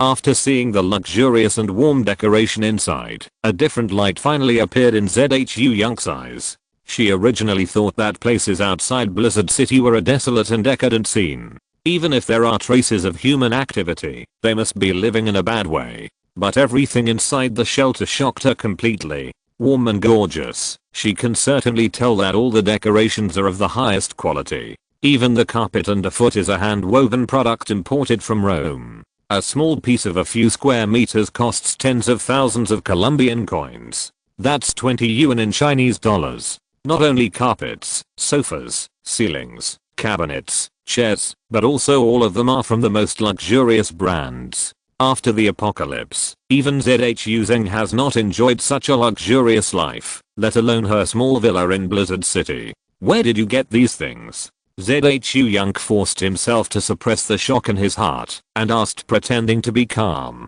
The city is closed due to heavy snowfall. Even Blizzard City can only transfer necessary daily necessities. No one can care about enjoying themselves. But why do you have so many luxuries here? Zhang Yi replied casually, it's the end of the world. These things are thrown everywhere in the mall and picked up everywhere. In the shelter, most of the household items now come from Zhang Yi. He said it was calm and gentle, but for Zhu Yang, this was extremely difficult to achieve. After all, not everyone is like Zhang Yi, who has the ability to dig out materials from the snow layer dozens of meters deep underground and then carry them all the way back.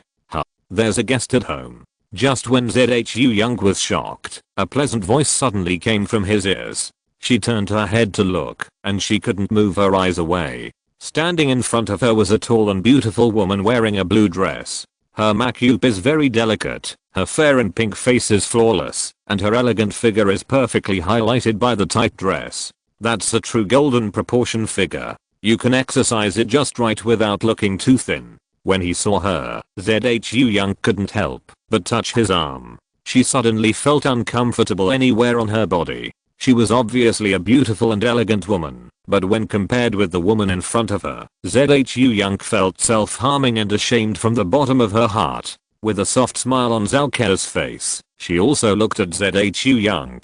But after reading it, she felt relieved. Chapter 788 Zhu Yang feels uncomfortable. Zhang Yi said to Zalkea, "This is Zhu Yang, who was sent to go on a mission with me from above. Please entertain her." A strange light flashed in Zalkea's eyes. "Is there another mission? Where are you going? Is it far?" Zhang Yi took off his heavy clothes and said, "Keep it secret. This is a confidential mission.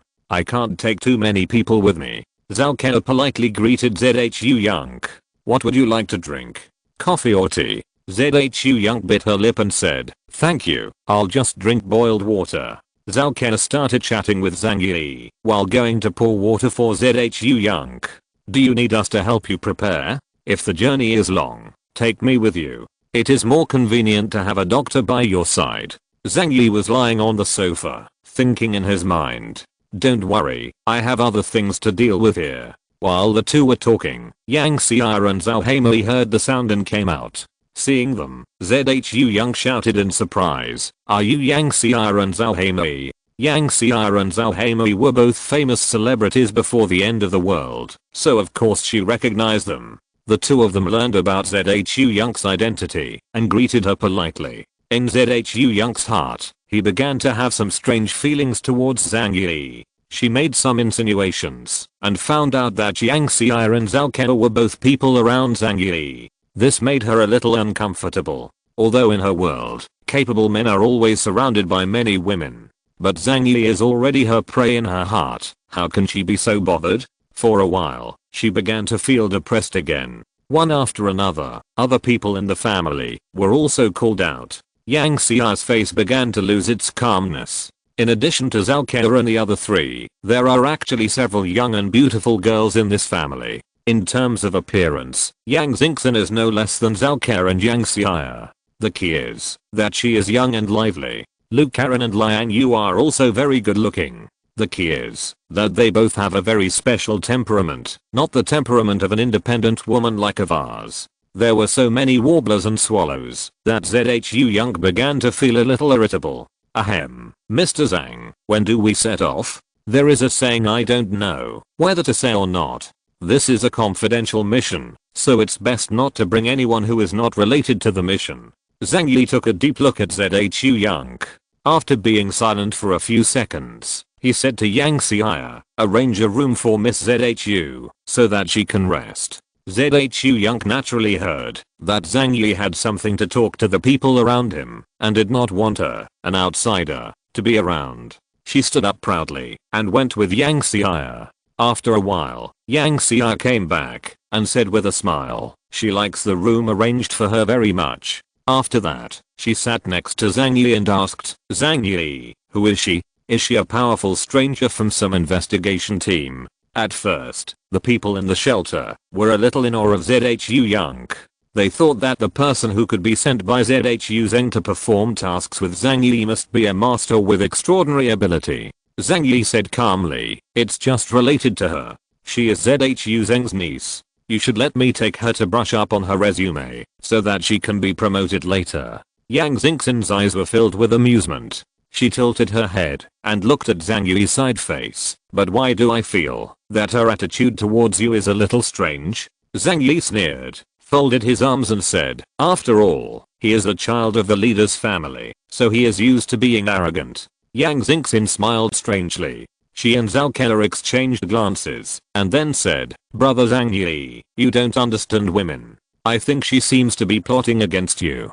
Zhang Yi was stunned for a moment, then pointed at his nose with a wry smile. "You have an idea for me?" Zalkea nodded. "I felt it too. She seemed a little uncomfortable when she saw us. I saw jealousy in her eyes. Zhang Yi couldn't help but said, I can't help it. It seems that my brother's charm is too strong. She fell in love with me as soon as we met, right? He said it with a smile because he thought it was a bit outrageous. Zhu Yang started to find fault with him the first time he saw him, which was obviously not a good impression. Perhaps Zhu Zheng wants her to marry you? Yang Xingxin suddenly saw the essence of the matter. Brother, you are now the target of all parties vying to win over you. In Blizzard City, all forces are showing their favor to you. The Deng family has provided you with technical means and also specially helped your friends with training. It's not surprising that Zhu Zheng wants to use marriage to win over you. When Yang Xingxin said this, Zhang Yi also noticed that something was not right. However, he smiled nonchalantly and said, this Lao Zhu is really old and confused. Zhang Yi has no interest in that kind of arrogant young lady, but he could think about taming such an arrogant woman. It's a pity that Zhu Yang's character really doesn't suit his taste. He is a refined egoist, not a lustful man. Emotions can be the regulator of life, but they should not be everything. Even Zhao Keita would not have become a member of Zhang Yi's side if it weren't for her status as a doctor. Don't worry about her. After the mission is over, there will be no more interactions between her and I. He understood Zhu Zheng's thoughts, but Zhu Zheng could not force him to marry Zhu Yang. In the final analysis, the initiative lies in Zhang Yi's hands. Zhao Keita, however, held Zhang Yi's hand with some worry. That being said, aren't you going on a long journey on this mission? As the saying goes, love grows over time, and who can guarantee that you won't accidentally misfire? Zhang Yi smiled, put his hand on the back of her hand and patted her. Don't worry, no matter how delicious the poisonous food is, I won't take a bite. If it was just a free woman, he wouldn't mind having a nice exchange. However, behind Zhu Yang stood Zhu Zheng, and getting involved with her would mean endless trouble. Zhang Yi would not be stupid. Uncle, you asked with concern. Zhang Yi, is this mission high risk? Zhang Yi did not explain the specific content of the task to everyone, so everyone understood that Zhang Yi would not bring too many people there. Zhang Yi smiled and said, it's hard to say. There shouldn't be much danger, but in this world, it's hard to say anything. But you don't have to worry about me. I still have the ability to protect myself. He thought that, even if the ship crashed at sea, he would be able to survive with his abilities and characteristics. Just stay at home as usual. If you're listening to this novel on a channel other than Fanfic World, it means they downloaded and uploaded it without effort. We cordially invite you to visit our channel, Mundo Fanfic Novelos. There you'll find the original version of this story and you can explore many other novels of various genres. We're waiting for you to immerse yourself in a world of incredible novels. Chapter 789, Preparing to Go to Sea, +4. This time, Zhang Yi only planned to take Zhao Keita with him when he went to sea. Because of the months-long cycle, it is inevitable that someone will get sick on the ship, so having a ship's doctor is very important. After explaining the affairs at home, Zhang Yi contacted Chen Jingwen and asked him to help him prepare an icebreaker and manpower to go to sea. Send me the most experienced sailors with ocean-going experience. When Chen Jingwen received the task, he naturally did not dare to have any opinions and took the time to make arrangements for Zhang Yi. Since the task was urgent, Zhang Yi went to Cheoyu Harbor that afternoon to check on the ships and personnel. According to Zhang Yi's request, Cheoyu Harbor provided the most advanced icebreaker Jinfeng. Naturally, the harbor is also equipped with warships, but this mission was relatively confidential, so the warships were simply ignored. Zhang Yi stepped onto this huge icebreaker. The Jinfeng is 106 meters long, has a full load of 16,000 tons, and can carry 2,000 tons of fuel. After the Ice Age, it was undoubtedly the best choice for ocean voyages. Chen Jingwen equipped Zhang Yi with the most experienced sailors. Among them were Lao Shan, who had previously sailed the ship for Zhang Yi, and 12 other sailors. The average sailing experience per person is more than 7 years, and all of them are veteran sailors who have engaged in ocean voyages. Zhang Yi called everyone together and explained to them the importance of this operation. This time we go to sea to go to a distant place and bring a group of overseas Chinese back to China. This is my first ocean voyage, and I need you all to cooperate with me along the way. He raised a finger. The most important thing is that everyone should keep their mouths shut. Don't communicate with the outside world, and don't have any discussions with the expatriates after we receive the person. You can call me Captain or Mr. Zhang. Don't reveal my name. Do you remember everything? Zhang Yi said sharply. All the sailors quickly responded loudly, yes. Zhang Yi nodded and told Chen Jingwen to collect all their weapons. Then Zhang Yi will distribute it to them uniformly. In addition, Zhang Yi asked Chen Jingwen about adding weapons to the icebreaker. Chen Jingwen replied, in that case, the hull will have to be modified. It may take a while. The icebreaker does not leave room for shipborne guns. Zhang Yi sighed. If it doesn't work out, I can only play retro and mount a land gun on the ship. He carefully considered not using warships just so as not to attract the attention of other forces. But without any weapons for defense, if he really encounters trouble, he can only rely on Zhang Yi to deal with it himself. That could easily reveal his identity. After thinking about it, he decided that, when it came time to fight, he would use land cannons to board the ship. And he prepared a lot of mines to deal with submarines. This thing may not be used against submarines. It is more likely to deal with the mutated giant marine life that may appear underwater. Chen Jingwen prepared the boat and basic living supplies that day. Early the next morning, Zhang Yi took Zhu Yonk and Zhao Ke and set off for Chaoyu Harbor. Zhu Yonk didn't seem to expect that Zhao Ke would also go with him. She found Zhang Yi privately and expressed her views. Zhang Yi, I'm not a fussy person. It's just that this mission is very important, and you have to bring your girlfriend with you. Isn't there something wrong with this? Zhang Yi raised his eyebrows and said calmly, Kara is a doctor. What do you think would happen without a doctor during the long sea voyage? Without a doctor, a small cold could kill someone. Zhu Yonk insisted. Are there no other doctors? The sailors on the ship are all men. It is enough for you to bring me a beautiful woman. Is it inappropriate to bring another one? Zhang Yi looked at her jokingly and said with a playful smile, it's okay, I only brought a beautiful woman. Zhu Yonk was stunned for a moment, then realized that Zhang Yi said she was not as good looking as Zhao Ke. She stamped her feet angrily. Please take this mission seriously. Zhang Yi frowned and used a stern tone to her for the first time. Miss Zhu, please remember clearly that I'm the person in charge of this mission. You are just accompanying me, don't dictate my decision. Let me be clear, if I didn't give Zhu showy face, I wouldn't even bother to take you with me. So when you talk to me in the future, you'd better position yourself correctly. Do you understand? If you continue to make trouble unreasonably, I will drive you back directly. As soon as Zhang Yi got angry, Zhu Yonk immediately withered.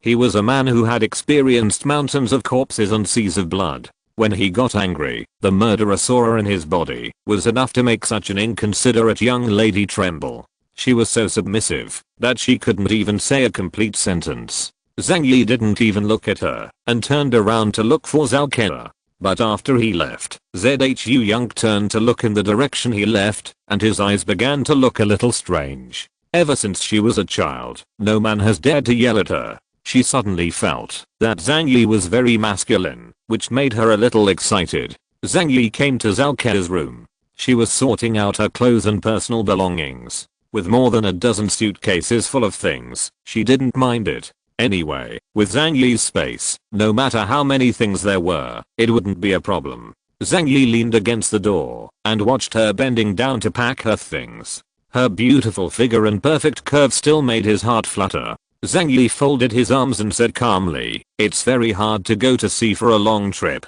This time it will take at least 2 or 3 months. The sea is very rough and the waves are definitely not as comfortable as at home. Have you thought about it? After hearing this, Zhao Ke stood up and stretched, revealing her fair and slender waist. She looked at Zhang Yi with a smile. Of course. After all, if I didn't have this opportunity, it would be rare for me to live in the same world with you. She came over, hugged Zhang Yi's arm with a smile, and pressed against his body tightly. You have to let me help you. Besides, there was a sly smile on her face, and her peach eyes were full of narrowness. You have already said that the voyage will take 2 or 3 months. If I'm not around, you will also feel uncomfortable, right? HMPH, I won't give that woman a chance. ZHU Zheng sent ZHU Yang to follow Zhang Yi, with the obvious purpose of hoping that something would happen between Zhang Yi and ZHU Yang. However, everyone knows in their hearts that in the last days, when the situation is unclear, it is best not to side with a certain force. But if there were no other women on board during the months-long voyage, who could guarantee that Zhang Yi could resist the temptation? Zhang Yi asked himself, but he didn't dare to vouch for it. He sighed deeply and hugged Zhao Keda's graceful body. You are still thoughtful. Don't worry, if nothing else, I can guarantee your safety, even if you encounter danger at sea. With the ability to control the air and space shuttle, even if there was a shipwreck, he would still have no problem leading Zhao Keda to escape. Before setting off, he had studied all the islands and reefs on the route. Chapter 790. Mine. Regardless of ZHU Yang's objection, Zhang Yi took Zhao Keda to sea together. As for other people, especially the women at home, they were quite critical of this, especially Yang Xingxin, who looked at Zhang Yi helplessly, looking pitiful. Obviously he also wanted to go out with Zhang Yi. Luke Karen also proposed that he could serve as a mechanic and come on board the ship to help with repairs. But these requests were flatly rejected by Zhang Yi. This is not an outing, but a mission of vital importance. Even he couldn't tell whether he would encounter danger in the sea. If something really happened, he wouldn't be able to protect so many people at sea. However, the people in the shelter sent them to Cheoyu Harbor. Taking a snowmobile from the port and traveling for more than 10 kilometers, we arrived at the location where the fleet anchored. The water here was deeper and not completely frozen. The icebreaker Jinfeng had been pulled out by Chen Jingwen's men, and the deck was filled with sailors ready to go. Zhang Yi said goodbye to everyone at home and told them to pay attention to safety when he was away and not to be careless. If you encounter any danger, contact him and ZHU Zheng as soon as possible. After explaining the chores, he took Zhao Keda and ZHU Yang on board the boat. Zhang Yi and Zhao Keda were relaxed and didn't bring anything with them because they were all placed in a different space. But ZHU Yang does not have this kind of treatment. When she arrived, she tried to minimize unnecessary carrying, but she still had 2 huge suitcases to carry. Zhang Yi had no intention of taking the initiative to help, but Uncle Yu was kind-hearted and helped her load the car. After arriving at the harbor, naturally there were sailors to help carry it aboard. After boarding the deck, ZHU Yang took out the communicator in front of Zhang Yi and said to the other end, "Uncle, we have boarded the ship. We can set off today." Zhang Yi secretly laughed in his heart. ZHU Yang did this deliberately to demonstrate to him. Tell him that ZHU Zheng is standing behind him. Zhang Yi didn't care and signaled to Lao Shan that he could sail the boat. The crew members all returned to their respective posts, and Lao Shan skillfully directed the lifting of the anchor. The huge icebreaker moved slowly, crushing the surrounding thin ice, and then began to set off towards the ocean. Zhang Yi took Zhao Keda to their room. Inside the cabin, the boiler is always burning, and the heating is very abundant. This is what Zhang Yi requested. Although he is going on a long sea voyage, he will not be too reluctant about the quality of life. At least the heating, food, etc. must be satisfactory. These are also very simple for him. Whether it's fuel or food for heating, there's already enough stored in the different spaces. Of course I got it from ZHU Zheng. How could I pay for it myself when working for the unit? The next days were monotonous sailing. Lao Shan and others have many years of sailing experience, especially after the end of the world. They also followed Wei Dinghe on a long voyage. Therefore, they know in their hearts which sea areas are dangerous. Before setting off, Zhang Yi told them that there was no need to rush, and they must take the safest route. First of all, you must avoid routes with pirates, and secondly, you must not approach the sea area around Neon, because there are a lot of Ronin there, who are actually part-time pirates and road bandits. Secondly, you have to consider sea areas where sea monsters appear. They don't lack food and energy anyway, so there's no need to worry about traveling at sea for a long time. Just proceed with safety as your first principle. Lao Shan and the others were naturally very happy. They are surrounded by the top aliens in the Jiangnan region, and they are also aliens from the space system. Going to sea with Zhang Yi made them feel extremely at ease and very proud at the same time. Even if you have children in the future, you can brag to them that you and Zhang Yi went on missions together. In the first half month, there were no major problems in navigation. After all, the sea areas they pass through are within the territorial waters of Huaxi state, and they only need to say hello to the patrol navy in the East China Sea region. However, since leaving the territorial waters of Huaxi Kingdom, troubles have increased one after another. During the 17-day voyage, the Jinfeng needed to pass through Neon's territorial waters. Lao Shan came over to find Zhang Yi and asked if he wanted to contact the other party's maritime administration department to avoid misunderstandings. Zhang Yi was reading a book. When he heard this, he closed the book.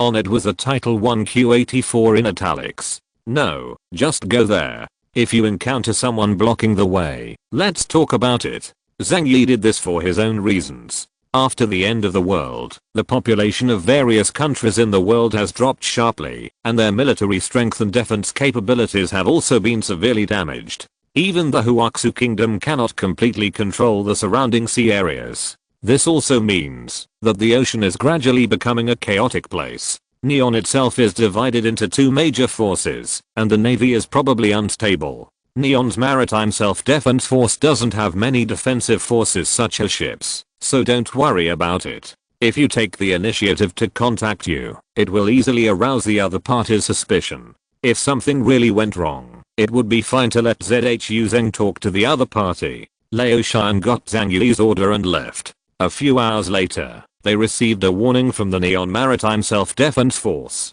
Zhang Yi asked Lao Shan to explain to the other party that they were civilian ships, not warships, and they were passing through the Neon waters to rescue people. In addition, Zhu Zeng was contacted and asked to communicate with them. Although the people over at Neon sounded a little dissatisfied, they now did not have the ability to fully regulate the sea area, so they could only let Zhang Yi and others pass by. After solving the problem here, Zhang Yi continued to read his book in the room. But unexpectedly, as soon as they left the Neon Sea, violent explosions suddenly sounded around them. The hull of the ship began to shake slightly, which startled Zhao Ke. Zhang Yi's eyes tightened, and he reached out and patted Zhao Ke's shoulder. Don't worry, I'm here. I'll go over and see what's going on. He dodged and appeared in the command room of the icebreaker. Lao Shan and the sailors all took out their weapons, staring at the radar signal on the screen with angry faces and cursing.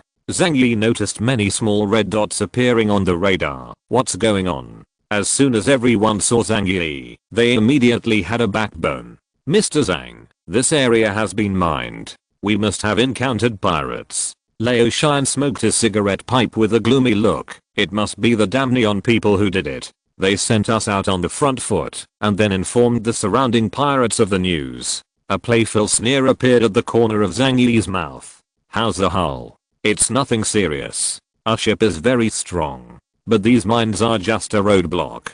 The surrounding pirate ships are already approaching us. Lao Shan said, pointing to a dozen approaching small red dots on the radar. Zhang Yi said calmly, you just control the ship here, and I will take care of the matters outside. After he finished speaking, the person had disappeared. The sailors knew that Zhang Yi had gone to deal with the enemy, but they were not willing to sit idle. Half of the sailors went on the deck with guns. Chapter 791 Neon Pirates. Zhang Yi came to the deck, and as expected, as Lao Shan said, there were more than a dozen small boats approaching the Jinfeng at a rapid speed. There were 3 or 4 people on each boat, armed with guns and rocket launchers. Zhang Yi was leaning in front of the railing. Several pirates over there noticed Zhang Yi and immediately started shouting. Through the translation system, Zhang Yi clearly heard what they were shouting. Stop the boat, don't resist, I will spare your life. But the Neon accent still makes people feel a little physically uncomfortable. There is no doubt that these are the pirates colluding with Neon Sea Pipe. Judging from their proficiency, this is definitely not the first time they have done this. As long as a civilian ship passes through the Neon Sea area, it will be immediately surrounded by them. A cruel smile appeared on Zhang Yi's lips. He turned his hand and took out a rocket launcher from another space. But after thinking for a second, he gave up using this thing to sink the little Neon boats. Zhang Yi changed to his Hangdao Shengdi. Hey, you guy, did you hear that? Are you so scared that you wet your pants? Stop the boat quickly and give up resistance. A little neon wearing a velvet straw hat and a scar on his face shouted wildly, raising the axe in his hand high and pointing it at Zhang Yi. Zhang Yi jumped up slightly. His body became very light, and the toes of his feet suddenly touched the railing. Then he jumped from the hull of the ship, which was more than 10 meters high, toward the neon-manned speedboat on the sea. The power of the black void is attached to the blade. Only the hardest metal in the world can withstand such terrifying power. At this time, Zhang Yi's grasp of the power of space is far better than before. Before the little neons on the speedboat could react, the sword fell in the air and turned into a waning moon sword light. Crack. The speedboat was broken directly into 2 parts in the middle, and the cut was as smooth as a mirror. Puff. The broken hull of the ship sank directly into the ice sea, and the little neons on the ship screamed in horror. If you fall into seawater with this temperature, you will definitely die. And before dying, you can experience the feeling of your body being frozen into ice cubes. After Zhang Yi cut off a speedboat, his body quickly disappeared in midair and reappeared in the sky above another speedboat the next moment. Another simple stroke of the knife split the speedboat into 2 pieces. The old trick was repeated, and in just a short moment, 3 speedboats were hacked and sunk. The little neons on the boat fell into the water, wailing in panic, begging their companions to come and save them. But before other pirates came to rescue them, their bodies gradually became frozen stiff in the sea, their skin turned purple, and they looked as scary as zombies. This method of death is particularly impressive, and so is Zhang Yi's purpose. It would be too cheap for them to blow them up directly. This group of beasts has killed countless innocent people in this sea area. A foreigner. He is a foreigner. The pirates finally realized something was wrong, and this time they got into trouble. But being cruel by nature, they ignored it, and were determined to kill Zhang Yi. Various weapons were fired in Zhang Yi's direction, including arc bullets and rocket launchers. However, they couldn't capture Zhang Yi's movements at all. He flashed in the air like a ghost. This group of stupid guys even sank their own companions' ships. Even if some bullets happened to capture Zhang Yi's position, they were all absorbed into the different space. Zhang Yi was like a dragonfly tapping water, killing them one after another. Only sinking the ship does not directly end the life of the neon pirate. It is to make them fall into the ice sea and experience the despair of freezing to death before they die. The sailors rushed up at this time, and surprisingly, Zhu Young also came to the deck to watch the situation. Then, they saw Zhang Yi's relaxed and carefree way of killing. More than a dozen ships were sunk by Zhang Yi with great ease. They could even hear the desperate wail of the little neon as it sank into the ice sea. Save me, save me. But this wailing sound did not last long, and was completely swallowed up by the blue sea of ice. The sailors on the deck smiled at each other, and some touched their heads helplessly. They didn't even have time to fire a shot, and in the end, everyone was killed by Zhang Yi. This is the benefit of having big legs in the team. Zhu Young looked at Zhang Yi's figure. The cold sea breeze blew the hair under her velvet hat, making her eyes look strange. Actually, it's not bad to find a man who can protect yourself. Although he is a bit lacking in etiquette, he is still a good candidate. Zhang Yi returned to the deck and said calmly to everyone, "Keep going. Encountering pirates is not surprising, and maybe someone will intercept him next. However, with Zhang Yi here, it is a guarantee of absolute safety." Zhang Yi didn't take this matter to heart. But after Zhu Young returned to the room, he reported the incident to Zhu Zeng using his portable communicator. "I understand. Because we met pirates on the high seas, it is difficult to use this matter as an excuse. With Zhang Yi here, you don't have to worry about safety." Zhu Zeng looked at Zhu Young with a serious face. "It's just, how did you complete the task I assigned you?" Zhu Young's face froze, and he said with some resentment, "He came with his girlfriend. He even ate in his room. Since boarding the ship, I had no chance to contact him at all. The weather was so cold that everyone tried to avoid being on the deck, and even ate in a comfortable place. Zhang Yi prepared his own food, so he didn't go over to eat in the cafeteria with Lao Shan and others. However, Zhu Young did not receive such good treatment, and ate the same canned and prepared dishes as the crew members." Hearing this, Zhu Zeng said seriously, "Think more about it. You can't let me teach you about this kind of thing, right? You have to learn to do something with your own abilities. Zhu Young muttered. The current environment is not good. In the past. Zhu Zeng interrupted her. Why are you going where the environment is not good? You are the one who destroys the environment.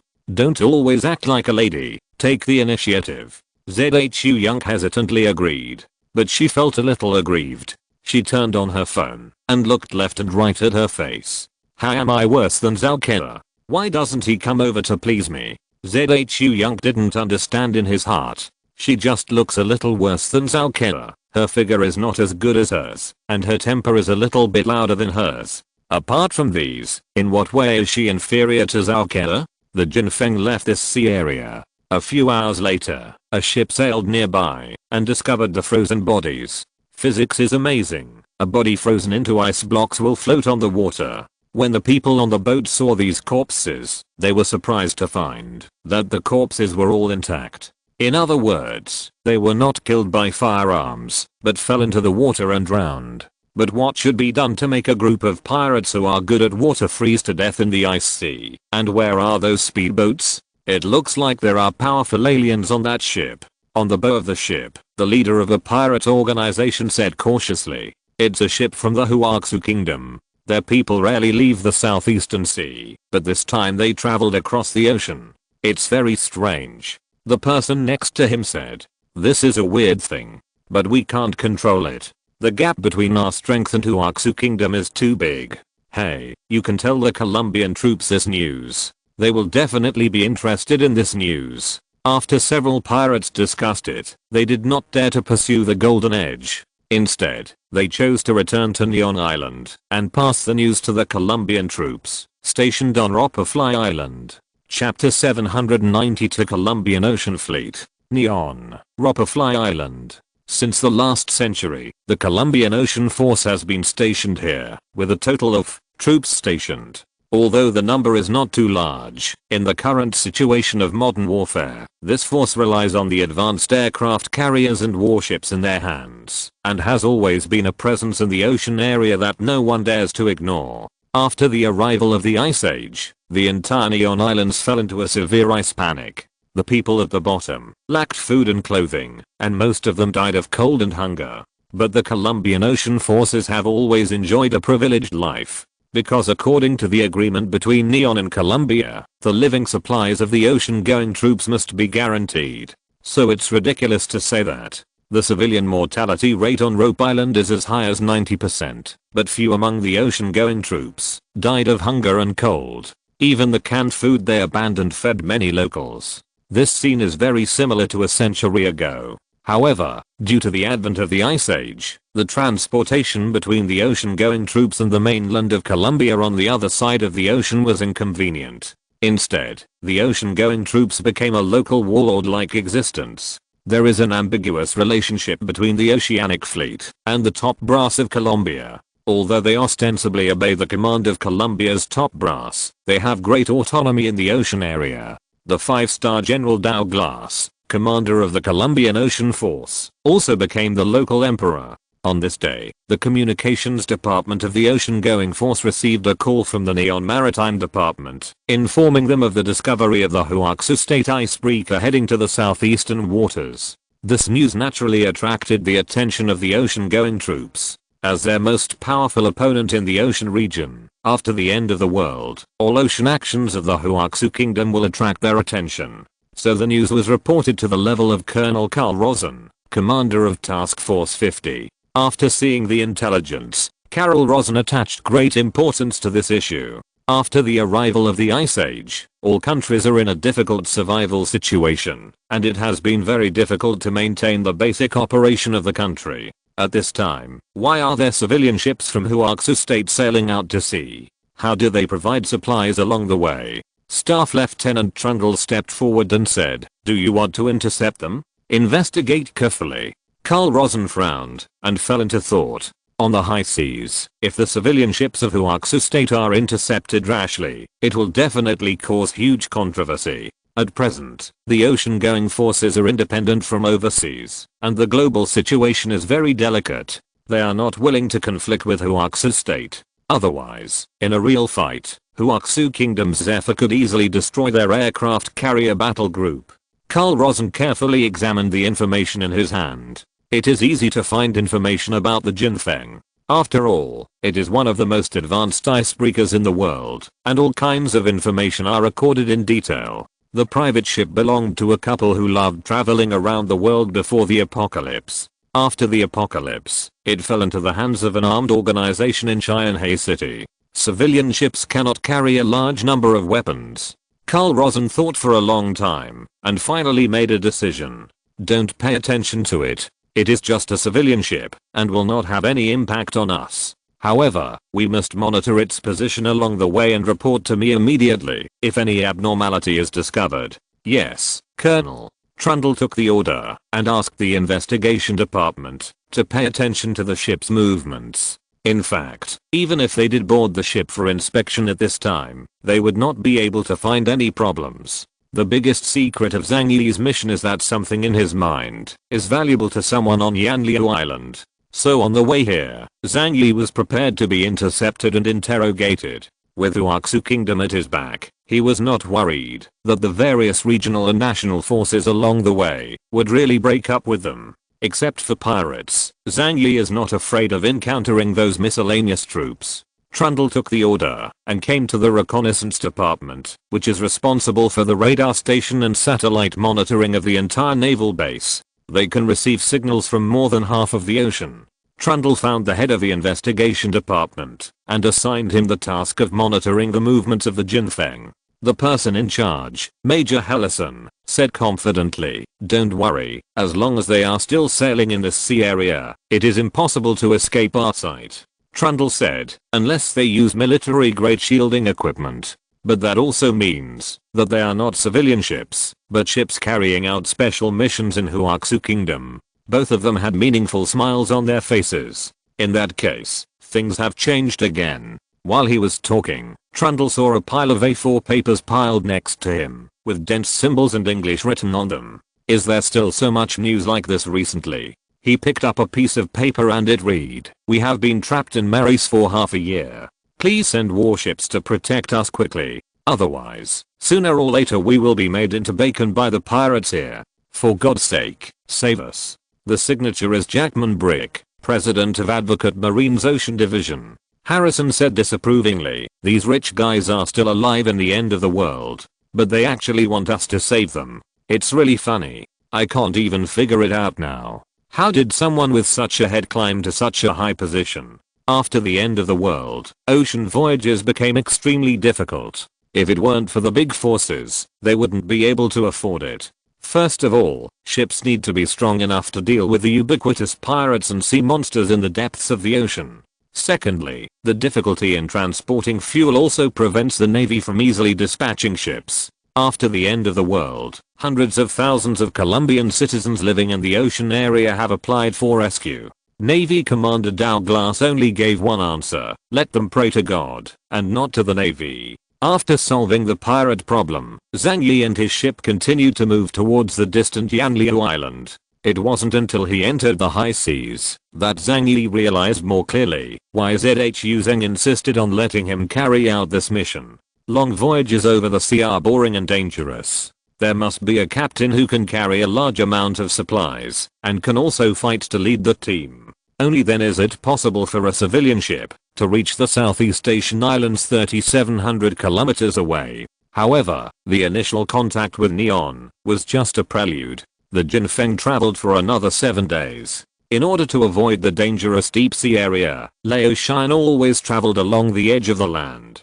On this day they came to a territorial sea called Nanchou Country. Soon after entering the sea, they were surrounded by hundreds of ships of various sizes. Chapter 793 Expanding the country to the south. The Jinfeng was tightly surrounded by hundreds of ships, leaving no space left behind or left. Not even a way out was left for them. These ships are large and small, including large Coast Guard ships and civilian fishing boats. The clothes of the people above are also all kinds of, and they come from all 3 religions and 9 schools. After surrounding the Jinfeng, 2 small brown-skinned men wearing thick cotton clothes walked out of a Coast Guard ship.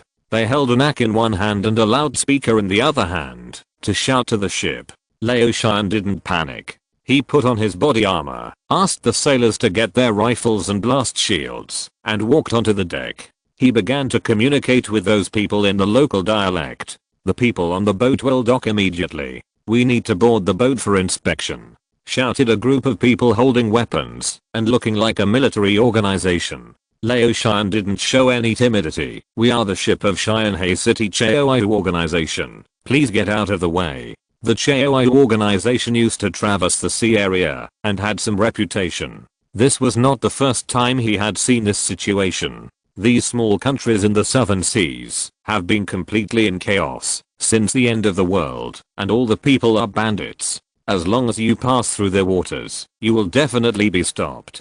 The lightest ones also robbed everything on board. That's right, all of them. Ships, supplies, even people. The strong men were kept as slaves, the thin ones were slaughtered for food, and the women were kept for their entertainment. So at this time, it is just a luxury to hope for peace with them. Liu Shan wanted to scare them in the name of the Chaoyu organization, and it was best to make them retreat. But this place is too far away from Huaxu Kingdom, and these ignorant bandits don't take Chaoyu base seriously at all. One of the gangsters opened fire directly on the boat. AK bullets crackled on the hull. Liu Shan got angry. After swearing, he picked up the guy and started shooting at the person below. The weapons and equipment in their hands were all equipped by Zhang Yi, with strong firepower and sufficient bullets. In addition to ordinary rifles, there are also Gatling cannons and various rocket launchers. These sailors are not just crew members, they used to be elites in Xianhai City's navy. There is no one who can survive to this day without having explosive fighting prowess. They are not a big deal when it comes to fighting aliens, but if they torture gangs in these small countries, they can definitely beat them up.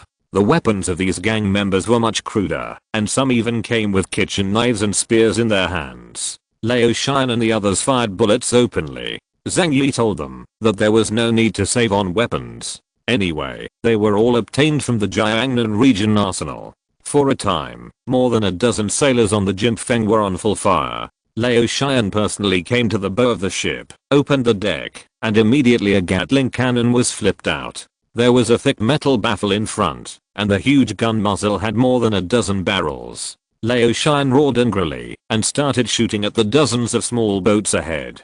Da da da da da. The gunshot sounded like the roar of a rattlesnake, and blue flames danced at the muzzle. In an instant, large caliber bullets carrying huge kinetic energy were shot at the ships and gangs. For a moment, the broken flesh and blood in the hull of the ship were blown away. Even the people on the boat were, as if they were made of paper, completely unable to withstand this powerful destructive force.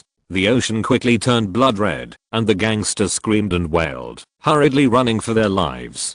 Liu Shan didn't pursue him deeply. He took out a cigarette from his pocket, lit it on the red-hot barrel, and then ordered, "Hurry up," and set off. The icebreaker crushed over the broken ships and the corpses of the gangsters, and continued to move forward into the distance. The reason why they had to leave quickly was because, as usual, they killed gang members, and the gang would definitely not let it go. For safety reasons, Liu Shan still went to Zhang Yi to report. "There may be some trouble, and I have to ask you to take action." Zhang Yi said calmly, "It doesn't matter, let's wait until they show up." Sure enough, as Liu Shan said, less than half an hour after they moved forward, a deafening sound of cannons suddenly sounded from the shore. More than a dozen coastal defense guns aimed at the Jinfeng and began a fierce bombardment. But when those shells approached the Jinfeng, they did not damage the hull, but were directly swallowed into a different space. The road ahead was also blocked by two old warships. Zhang Yi appeared at the bow of the ship, and without saying any nonsense, he directly used full counterattack to counterattack the incoming shells. Boom. On the coast, all the old coastal defense guns were blown up, and the gangsters who controlled the cannons were also blown up. The gangsters shouted in horror, "They are not civilian ships, they are warships, they are warships." They mistakenly thought that the Jinfeng also had cannons on board. The two warships blocking the sea also began a fierce artillery attack. Although it is an old ship, the power of the ship's main gun is still very terrifying. Aiming at the bow of the Jinfeng, it was a violent bombardment. Zhang Yi's eyes showed a mocking look, and a ray of anger gradually filled the air. The different space absorbed all the cannonball attacks and then returned them intact. Boom. Boom. Boom. Those warships were bombarded by their own artillery shells and were quickly blown to pieces. But this attack was not enough to destroy the sturdy warship. It is too slow to eliminate the opponent in this way. Zhang Yi was angered. He was sailing well, but someone dared to rob him. He pulled out the Holy Judgment and flashed several times in the air directly to the sky above a warship. As soon as the man got on the boat, he saw the short brown-skinned monkeys above, holding axe and rocket launchers, looking at him with either horror or amazement, and swearing in local swear words. PFFT. Zhang Yi swung his sword and cut 7 or 8 pirates in half in two. The pirates behind him were frightened by Zhang Yi's methods and frantically pulled the trigger to kill Zhang Yi. But their bullets fell into Zhang Yi's body like a mud cow entering the sea, without any reaction. Zhang Yi slashed with his backhand and sent them all to the west. We must kill all these pirates. Zhang Yi quickly made a decision in his mind. Because when he comes back, he has to pass through this sea area. If you let them go now, they will definitely be retaliated against later. He will not leave any trouble for himself. It is safest to eliminate the root cause. Zhang Yi carried a knife and fought from the bow to the stern of the ship and from the deck into the cabin. In the past, every opponent he faced was a stranger, so the battle was not particularly easy. But most of this group of pirates are muggles, and even if there are strangers, they are only low-level ones. Everywhere he passed by was like chopping melons and vegetables. He felt absolutely no guilt in killing these pirates. Because after entering the cabin, you can see people who have been skinned and hung up everywhere. Some of them have only bones left after being cut. These pirates have completely lost their humanity. Chapter 794 All non-human, +2. Kill kill kill. Zhang Yi showed no mercy to the pirates and would kill everyone he saw. He cleaned house after house. After completing his mission of eradicating evil, he will not leave any of the pirates here today. The pirates were terrified and tried to resist, but they couldn't even touch a hair on Zhang Yi's head, and they were all chopped into pieces. Boom.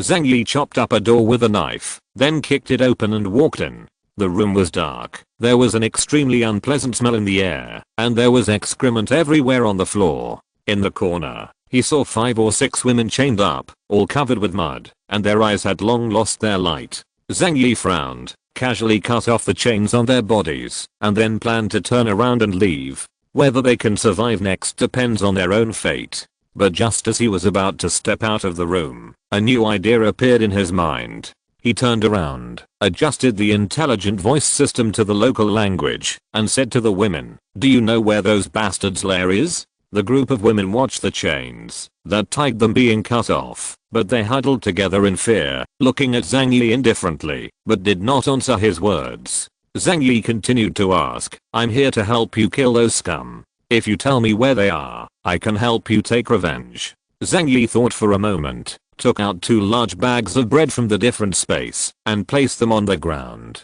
"I can also send you these foods." After seeing the food, several women's eyes suddenly showed eagerness, and they rushed over in a hurry. They didn't care who Zhang Yi was, and started biting and fighting for the bread like crazy.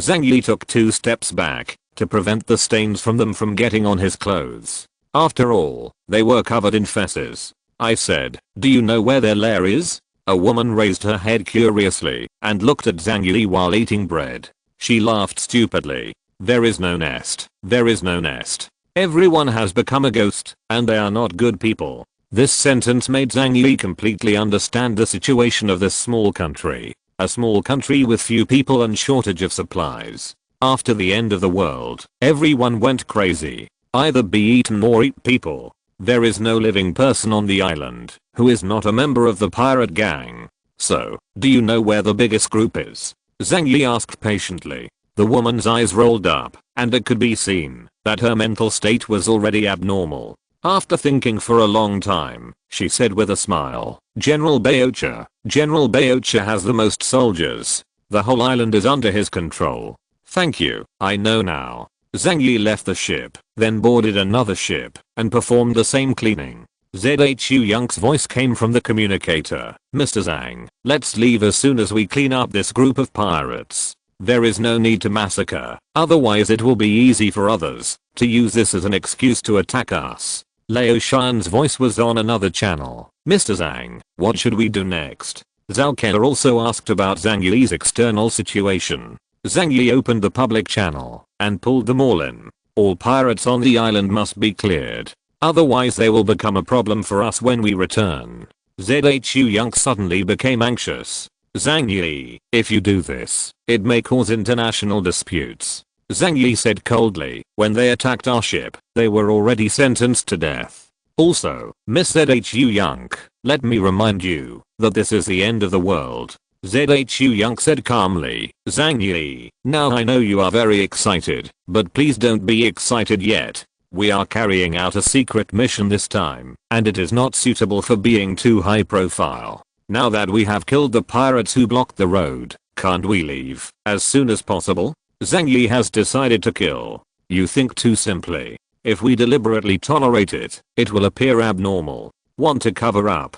Isn't it reasonable for an ocean-going icebreaker to have experts on board? If intercepted by pirates, counterattack is also a normal method. The more calm they are, the more people will suspect something fishy. Zhang Yi ignored Zhu Yung's suggestion and gave Lao Shan an order. You stay on the ship, hold your weapons, and prepare to fight. If you see someone with a weapon, just open fire and kill them without judging their identity. There are no good people left alive on this island. After finishing speaking, Zhang Yi held the holy seal in his hand and arrived at the island of Nanchou Kingdom in a few flashes. From a distance, he could see someone spying secretly. Obviously those people were frightened by his methods and did not dare to take action. Instead, they were here to monitor Zhang Yi. I'm afraid it won't be long before General Baocha's men are coming. Zhang Yi took out an ordinary sandhawk, fired a few bursts, and killed all the eyes and ears from thousands of meters away. It's very easy to find General Baocha's base camp. Because there is snow everywhere on the island, you only need to look for it, based on the traces of people and cars. Zhang Yi does not need to use the origin bomb, nor does he need to judge whether the people on the island are pirates or civilians. From the moment the Jimfeng was attacked, and from the moment he saw the imprisoned women on the ship, he decided to wipe out this island. Gunfire rang out across the island. Dozens of gang members armed with guns rushed out from the snowfield, yelling curses, and then fired wildly at Zhang Yi. That's good, save my bullets. Zhang Yi opened his right hand, and all the bullets fired at him were taken into a different space. The next moment, like a heavy rain, everyone returned the same way. PFFT, PFFT, PFFT, PFFT, PFFT. The bullets penetrated their bodies, which were only covered by cotton-padded clothes, beating them into sieves. Someone else took out a rocket launcher, thinking that the rifle was not powerful enough. The result is how the rocket went over, and how it flew back. 7 or 8 people were blown away on the spot, and pieces were scattered all over the ground. The movement grew louder and louder. The small country of Nanchou itself has a population of only a few million. After the end of the world, there will be no more than survivors, and all the people are bandits, specializing in robbing ships. On weekdays, they don't have much chance to come into contact with high-level aliens. Several strangers among the gangsters were regarded as godlike beings by them. So this time, they were completely frightened by Zhang Yi's ability. Some gang members were so frightened that they peed their pants and fell to their knees, kowtowing desperately and begging for mercy. Zhang Yi didn't hesitate for a moment. He aimed directly at their heads and shot them all one after another, killing them all. He moved forward and killed all the way. Within 10 minutes, he had killed 800 people. There are many dangers deep in the island, and there are traps everywhere. But to Zhang Yi, these things were meaningless. He flew in the sky and ignored all attacks. The target is the very obvious landmark building on the island, a silver-white palace-like building, the lair of General Baocha. Chapter 795. Are you the only one called God? Zhang Yi went to the palace and discovered the regular army on the island.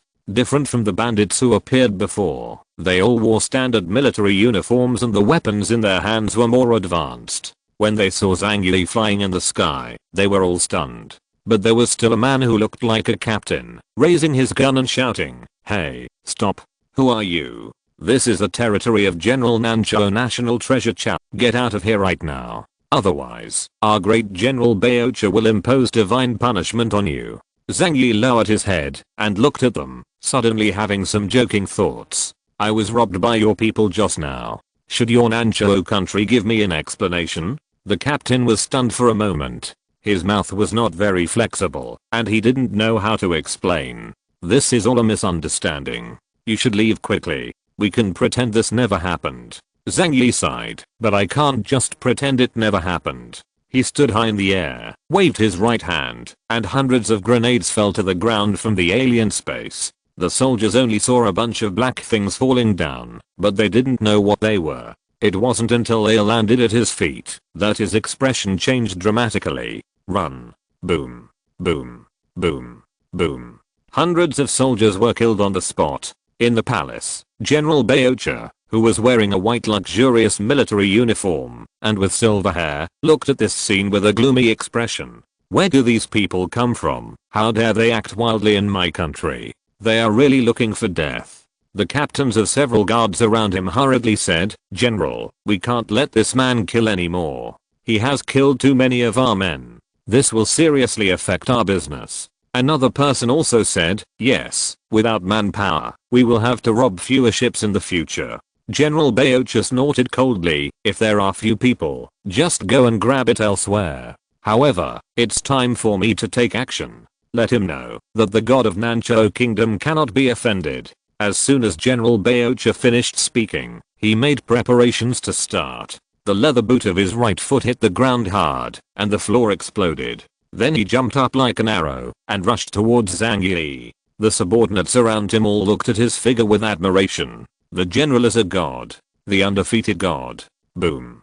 General Baocha landed and blocked Zhang Yi, who was about to enter the park. He was in his 50s and with a murderous ferocity in his eyes. He had a strong body, and his combat uniform could barely cover his muscles. For outsiders, if you break into my palace and kill my men, you will have to pay the price with your life. Zhang Yi walked past him. With a simple wave of the holy judge, his head flew high from his neck and then rolled down to the snow. In the entire palace, everyone was dumbfounded. The scene in front of them happened too suddenly. They originally thought that the god in their eyes, General Baocha, the top master of Nancho Kingdom, would brutally kill Zhang Yi, the intruder.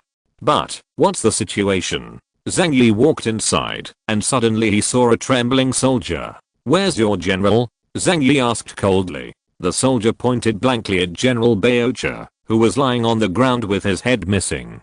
That's the one you just killed. Zhang Yi was stunned for a moment, then scratched his head. I was so successful at killing him that I forgot to ask. When he was in the Jiangnan region, he fought against too many powerful strangers. So for a while, coming to this small country was like a maximum level boss coming to the novice village. Still a little uncomfortable with it. Then you guys go to die too. Zhang Yi waved the holy blade, and unstable material like dark flames began to spread along the tip of the knife, turning into a long black snake dozens of meters long. He waved the knife gently, and the long snake penetrated directly into the chest of a soldier, and then quickly swept towards other soldiers. 1, 2, 3, 10, 20. All the soldiers in the entire yard were penetrated within seconds, with huge holes appearing in their chests. Only then did desperate wails sound in the palace. From the men and wives of General Baocha.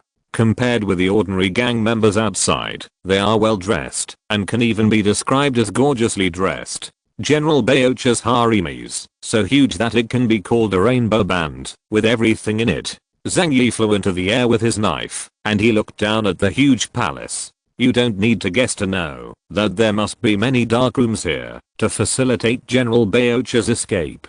Zhang Yi was too lazy to search from room to room. The dark matter on his sword became more turbulent, turned into a huge snake, and then slashed down the castle with one strike. With a loud noise, the entire castle was split in half, and dozens of meters deep under the earth were exposed, revealing a huge pit. As soon as the eyes hit the scene, there was a dense mass of white bones, and underneath was a huge corpse pit. The bones inside were stacked one on top of another. Obviously they had been there for an unknown number of years. The building collapsed, revealing the warehouse. There are food warehouses where naked corpses are stored one after another. Vegetables and grains are no longer visible, and everything you see is white meat. There is also a warehouse containing gold, silver and jewelry, gold bricks, famous watches, famous swords and other items belonging to General Baocha are scattered all over the floor. They come from all over the world, and most of them were snatched by General Baocha. Zhang Yi thought for a while, and collected them all, based on the principle of not wasting. The entire palace was swept away by Zhang Yi, leaving nothing of value behind. The woman who was robbed in the cabin said that this island is full of devils and no one is innocent. Zhang Yi looked at the wives and concubines of General Baocha. They knelt on the ground and begged Zhang Yi to spare their lives, and even expressed their willingness to serve Zhang Yi. Zhang Yi looked at their gorgeous macup and delicate faces and sighed. They all looked like human beings, very much like celebrities. But your hands are also stained with the blood of a lot of innocent people, right? A woman's eyes widened, and she shouted in Chinese, "No, I'm not, I didn't. I've never killed anyone." She had realized that Zhang Yi was going to clear everyone out. Zhang Yi smiled. He is not a judge, and is not here to judge, so he does not need to go to the trouble of finding any evidence. If you live in hell, and say you are not a ghost, aren't you fooling others? The most important thing is that, if Zhang Yi exposes his ability here, his identity may be exposed. Therefore, no one can stay. The dark matter rose into the sky, and swallowed them all in an instant, leaving not even dust behind. Their bodies have been broken down into the most primitive particle form. Zhang Yi held the knife, and slowly left the ruins. He did not leave in a hurry, but patrolled over the entire city. He said that in this gang's lair, the country of sin, except for those who were kidnapped, he did not intend to leave anyone alive. If you're listening to this novel on a channel other than Fanfic World, it means they downloaded and uploaded it without effort. We cordially invite you to visit our channel, Mundo Fanfic Novelos. There you'll find the original version of this story and you can explore many other novels of various genres. We're waiting for you to immerse yourself in a world of incredible novels. Chapter 796 Hypocrite. Zhang Yi spent 2 hours on the island in Nanzhou Kingdom and eliminated all the gangs he found. In addition to these people, he also found some women who had been kidnapped. Like the women in the cabin, they were all tied up in chains and treated as gangster playthings. As for the men on the plundered ships, they had been killed for food.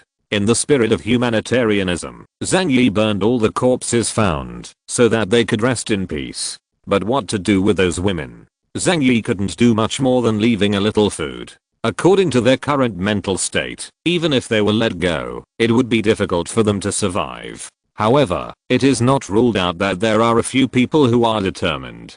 At this time, ZHU Young had already landed. She reported on the incident to ZHU Zheng. ZHU Zheng gave the opinion that Zhang Yi would take the final decision on all matters during the voyage. As long as there is no conflict with a major force, ZHU Young should not interfere. However, ZHU Young insisted on giving his own opinions when it came to dealing with the issues of the kidnapped women. We can't leave them here, otherwise death will still be waiting for them. ZHU Young looked at Zhang Yi with firm eyes. We can take them to the boat and bring them back to Jiangnan region. Anyway, you have enough supplies in hand, so it doesn't matter if you bring a few more people. Zhang Yi's eyes widened, and he stared at ZHU Young in disbelief. He originally thought that the so-called Holy Mother only existed on the internet, but he didn't expect that the eldest lady of Blizzard City was also a Holy Mother.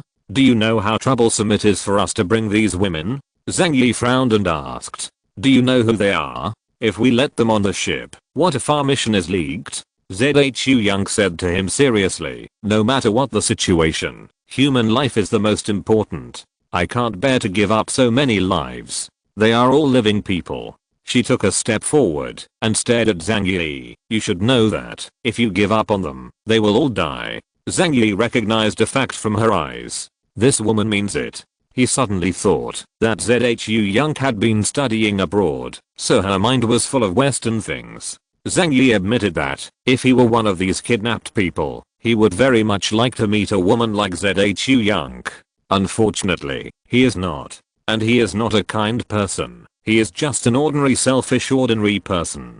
Facing ZHU Young's question, Zhang Yi sneered in his heart. He slowly opened his mouth and asked, Miss ZHU is right, your nobility makes me admire you. But I want to ask, when the apocalypse came, where were the 500 million people in Jinling City now? Why are there less than 200 million people left, and a large number of elderly people who cannot work are kicked out, and left to fend for themselves? Zhang Yi's eyes were full of teasing. At that time, kind Miss ZHU, where were you? Zhang Yi's words made ZHU Young's face turn red. How can she speak in Blizzard City?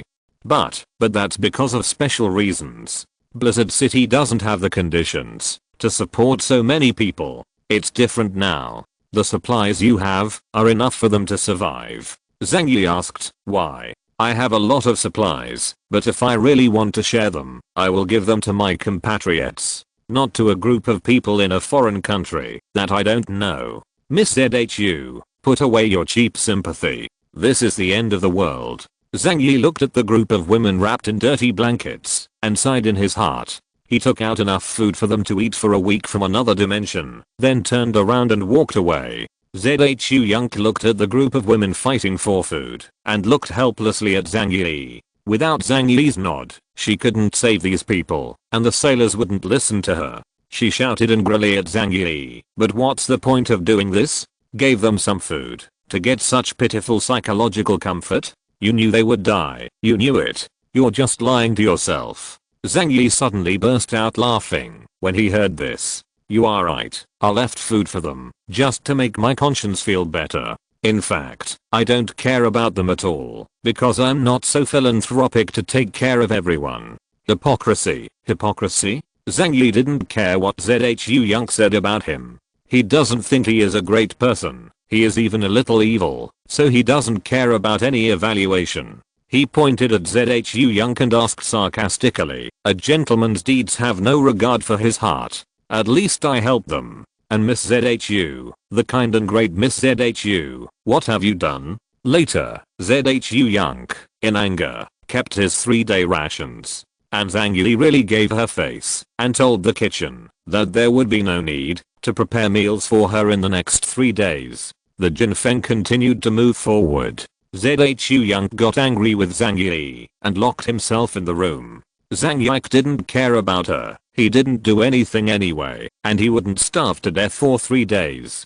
On the contrary, Zhao Keller advised Zhang Yi, she is also ZHU Zheng's niece after all. If you treat her like this, aren't you afraid that she will report you to ZHU Zheng? Zhang Yi said disapprovingly, ZHU Zheng is not so stupid that he is unhappy with me because of this kind of thing. If now I still need to see the faces of those powerful people, wouldn't the end of the world be in vain?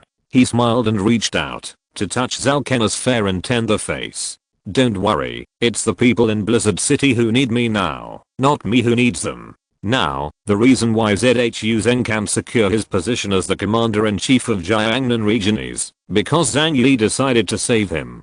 Otherwise, he would have been killed by Gao Changkang. Zhao Ken said with a smile, I think it's best to talk to ZHU Zheng and explain some things clearly. Even if he doesn't talk about it now, if there is a knot in his heart, it may cause trouble in the future. Zhang Yi thought for a while, and after listening to Zhao Ken's words, he took out his communicator to contact ZHU Zheng. Far above the ocean, the signal was very poor. Fortunately, they specially received a set of communication equipment from the headquarters when they set off. There was a base station on the Jinfeng. It uses the most advanced Warwick base station in the world, so there is no need to worry about the signal. ZHU Zheng received Zhang Yi's report and said with a smile, I'm causing trouble for you. My niece is not bad in nature. She is just new to the world and has no deep understanding of the cruel reality. I asked you to set off with you just because I want you to teach her a good lesson. You don't have to worry, just do what you want. With ZHU Zheng's words, the last trace of worry in Zhang Yi's heart disappeared. He was doing things according to Lao ZHU's wishes now. If ZHU Young acted out of character again, he could slap her on the buttocks at any time with a palm as big as a cat tail leaf fan. If a child disobeys, he will be spanked. Chapter 797 Little Pearl can't score 1 point. The Great Good Man, the Merciful Virgin, Miss ZHU Young, who has the world in mind, decided to forgive Zhang Yi for his mistake. After enduring hunger all day, she hugged her knees and sat on the bed. After hesitating for a long time, she sent Zhang Yi a message. We don't need to argue like children. How about making up? Zhang Yi was eating a delicious beef cheeseburger at the time. Taking a bite of the steaming hot burger, his mouth was filled with juice. Seeing the message coming, Zhang Yi picked up the phone, glanced at it, and threw it on the table again. After a while, news about Zhu Yang came again. If you don't speak, I will take it as your agreement. I'm a little hungry. Can you give me something to eat? Zhang Yi laughed and almost spit out the bread in his mouth. He looked at his phone jokingly and sent a voice message. The food is for you.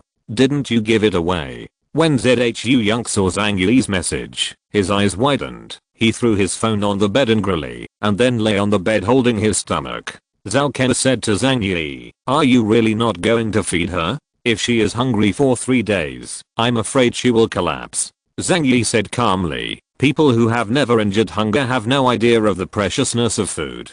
Can't stand it after only being hungry for a day. Then why does she not care about the food in my hand? This is her first lesson." Zhao Ken smiled helplessly. If she really doesn't eat anything, she will get stomach problems. Just let her suffer a little bit. It won't be long before we set off, so we won't turn against her, right? Zhang Yi thought for a while and thought that what Zhao Ken said made sense. But necessary punishment is indispensable. He took out a bag of whole wheat bread and a bag of boiled chicken breasts from another dimension. That's right, it's a standard weight loss package. In 2 hours, you send these things to her. Zhao Ken didn't know whether to laugh or cry. It took a lot of courage to eat these things. Zhao Ken sent the food to Zhu Yang. Zhu Yang was quite happy at first, thinking that Zhang Yi was reluctant to let her starve. But when I saw that what was delivered was whole wheat bread and boiled chicken breast, my face turned green. The main thing about weight loss packages is that they are unpalatable. Especially whole wheat bread. Even eating it with water will make your throat sore. Zhang Yi, just let me eat this? Zhu Yang asked in disbelief. Zhao Ken smiled and said, "Isn't this good? It's very healthy to eat." Seeing Zhu Yang's angry and aggrieved face, the little pearls almost fell from the corners of his eyes. Zhao Ken said, "Miss Zhu, I have nothing to say. Zhang Yi's character is such that he never spoils anyone. So when you get along with him in the future, you'd better not be too disobedient to his wishes." Zhu Yang bit her lip and was about to cry. "Then he can't bully me." Zhao Ken was about to cry when he saw her and quickly comforted her. "Don't be too sad. This matter will be over in a few days. But don't drop the little pearl." When Zhu Yang heard this, he immediately raised his head and laughed twice. "Don't worry, little pearl is fine." Zhao Ken laughed secretly in her heart and turned around to leave. After she walked away, Zhu Yang closed the door and the little pearl fell from the corner of his eye. Damn Zhang Yi, you actually bullied me." When she looked at the food brought by Zhao Ken, she felt angry and stopped eating. 10 minutes later, Zhu Yang huddled at the foot of the bed, drinking mineral water, struggling to eat whole wheat bread, and gnawing on chicken breast. "It tastes so bad. Oh. It was easy to finish the meal. Although the smell of bread and chicken breast made this wealthy lady almost feel nauseous, at least she wasn't that hungry anymore. She walked out of the room, wanting to go outside to get some air and see the scenery of the ice sea. As I passed by the crew lounge, I suddenly felt the aroma of oil in my nose. That's the smell of roast chicken. When Liu Xian saw Zhu Yang passing by, he quickly came over with a smile and said, "Hello, Miss Zhu, where are you going?" Zhu Yang's eyes quietly looked into the room and vaguely saw the table covered with food. Zhang Yi has never been stingy with the people around him, especially when he is on a mission. Only when his subordinates are well fed will they be able to work energetically. "The food you eat is good." Zhu Yang pretended to be careless and said, because he was afraid that Liu Xian would notice his greed, so he turned his head to the side lightly. Liu Xian laughed and said, "That's not true. Mr. Zhang is so good to us. When we were in Qianhai City, we couldn't eat these foods even once a month. Now we eat big fish and meat every day. It's so delicious." Speaking of this, He suddenly remembered that ZHU Young had nothing to eat these days. He couldn't help but said, "Miss ZHU, haven't you eaten yet? If you don't mind, come over and have something with us." ZHU Young almost nodded in agreement. But she couldn't do that, because if she did, Zhang Yi would definitely laugh at her for the rest of her life. Haha, I don't have to. Zhang Yi has given me food. You don't think he really dares to starve me, do you? ZHU Young said harshly. Lao Shan nodded. Yes, you are a person sent by the district after all. Can Mr. Zhang still treat you badly? ZHU Young couldn't help but ask, what did you eat today? Lao Shan smiled and said, oh, it's just some roast chicken, barbecue, grilled fish and mashed potatoes. ZHU Young burst into tears in her heart. Damn Zhang Yi, the food he gave them was better than what he gave her. Oh, that's what I eat too. ZHU Young turned away his head sternly and left here quickly. The Jinfeng continued to travel on the sea, and before we knew it, 26 days had passed. According to the original plan, it would take 28 days to sail to the destination Ganliu Island. But after actually going to sea, I found that the situation was much worse than imagined. First of all, in order to avoid dangerous areas in the deep sea, you have to take a detour along the way. You will also encounter forces from other regions along the way. Pirates and even the navies of some countries will come into contact. In addition, there are often blizzards on the sea, which further hinders the speed of travel. Zhang Yi went on a long sea voyage for the first time in his life. On several blizzard nights, the wind was strong, and the storm outside roared like a monster, blowing the icebreaker up and down. That feeling is really mind-blowing. Zhao Kai shivered and hid in his arms, hugging his body tightly and not daring to let go. Zhang Yi sighed in his heart about the power of nature, while stroking her smooth back to comfort her. It's okay, there won't be any danger. As long as I'm here, everything will be fine. Zhang Yi also felt a little anxious in his heart, but that was just an instinctive reaction from going to sea for the first time. In fact, even if they encounter danger, with his ability, he can help Zhao Kai and others survive. After the blizzard passed, they continued on their way. A few days later, they encountered another uninvited guest. Chapter 798 Malay Navy, More 1. This morning, the sun shines through the clouds on the sea. The white sunlight looks cold and does not bring much warmth. Even in mid-July, and they had arrived in tropical waters, the temperature was still very low, more than 20 degrees below zero. But this kind of temperature is already like heaven compared to the north. At the very least, the survival rate of humans in this environment is greatly improved. After a night of snowstorm, Zhang Yi and the others couldn't help but come to the deck and looked at the calming ice sea, feeling deeply moved in their hearts. However, at this moment, a beep whistle sounded in my ears. At the end of the endless sea level, a black spot is slowly approaching. Lao Shan hurried over and said to Zhang Yi, a warship is coming. It's the navy of the Malay Kingdom. Zhang Yi asked curiously, isn't this the high seas? Lao Shan smiled bitterly and said, you should also know that the sea is almost the same as the land now, and many of the previous rules are gone.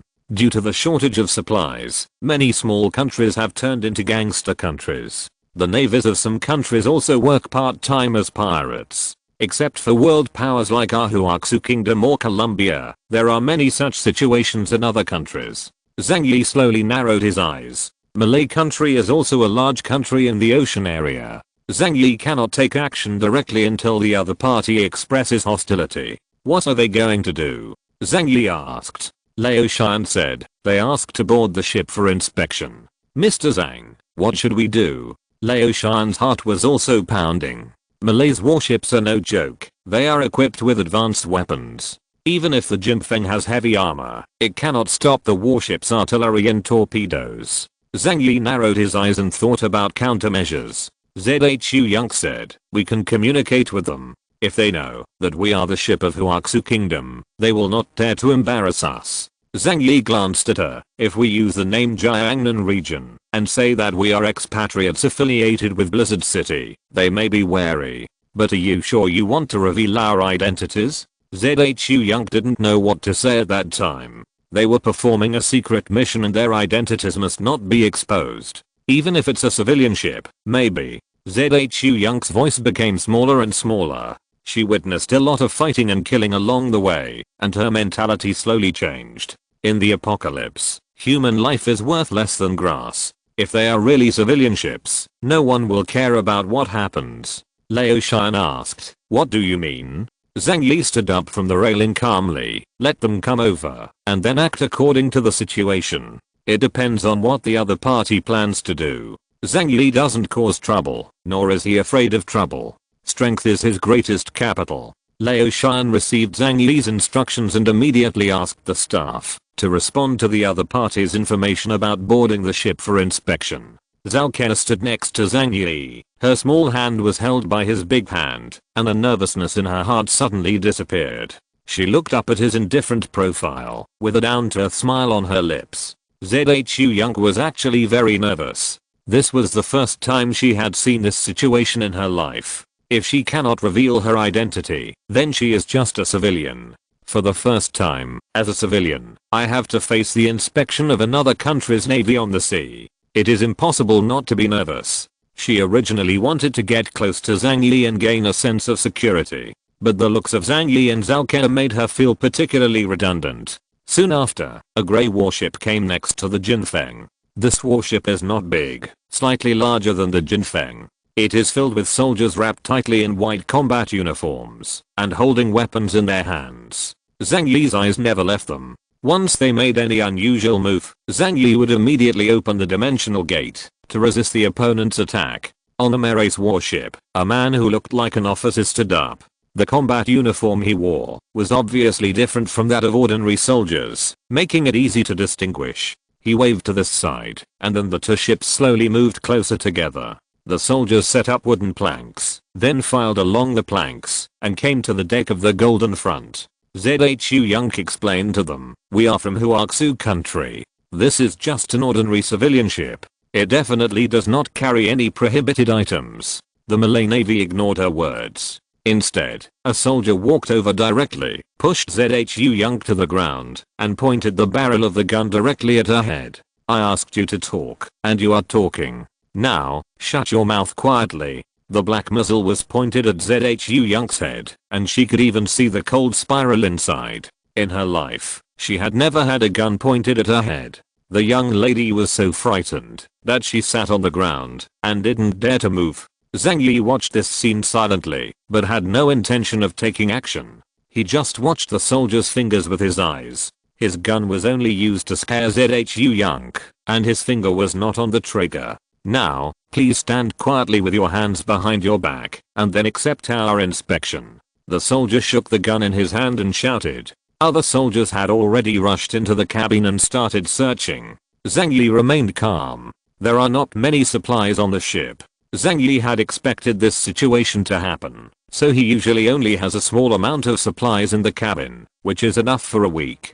Zhu Young was so frightened that her face turned pale. She turned to Zhang Yi for help, but she saw Zhang Yi's face was calm. Obviously Zhang Yi does not want to reveal his identity. The little pearls in the corners of Zhu Young's eyes fell down. Zhang Yi didn't care about her at all. She could only stand up obediently and stand next to Zhao Ke obediently. A soldier held a gun and demanded that they hand over their weapons. Zhang Yi secretly winked at them, and everyone put their guns on the floor. Because of their cooperation, the Malay Navy did not do more rude actions. The man who looked like an officer glanced at Zhang Yi and others and asked, "Which one of you is the captain?" Zhang Yi replied, "Sir, I'm the captain of this ship." This officer from the Malay Kingdom was named Abentius. He stared at Zhang Yi's face and asked coldly, "Why do people from the Huaxu Kingdom come to the ocean thousands of kilometers away? Say, what do you have?" "Purpose."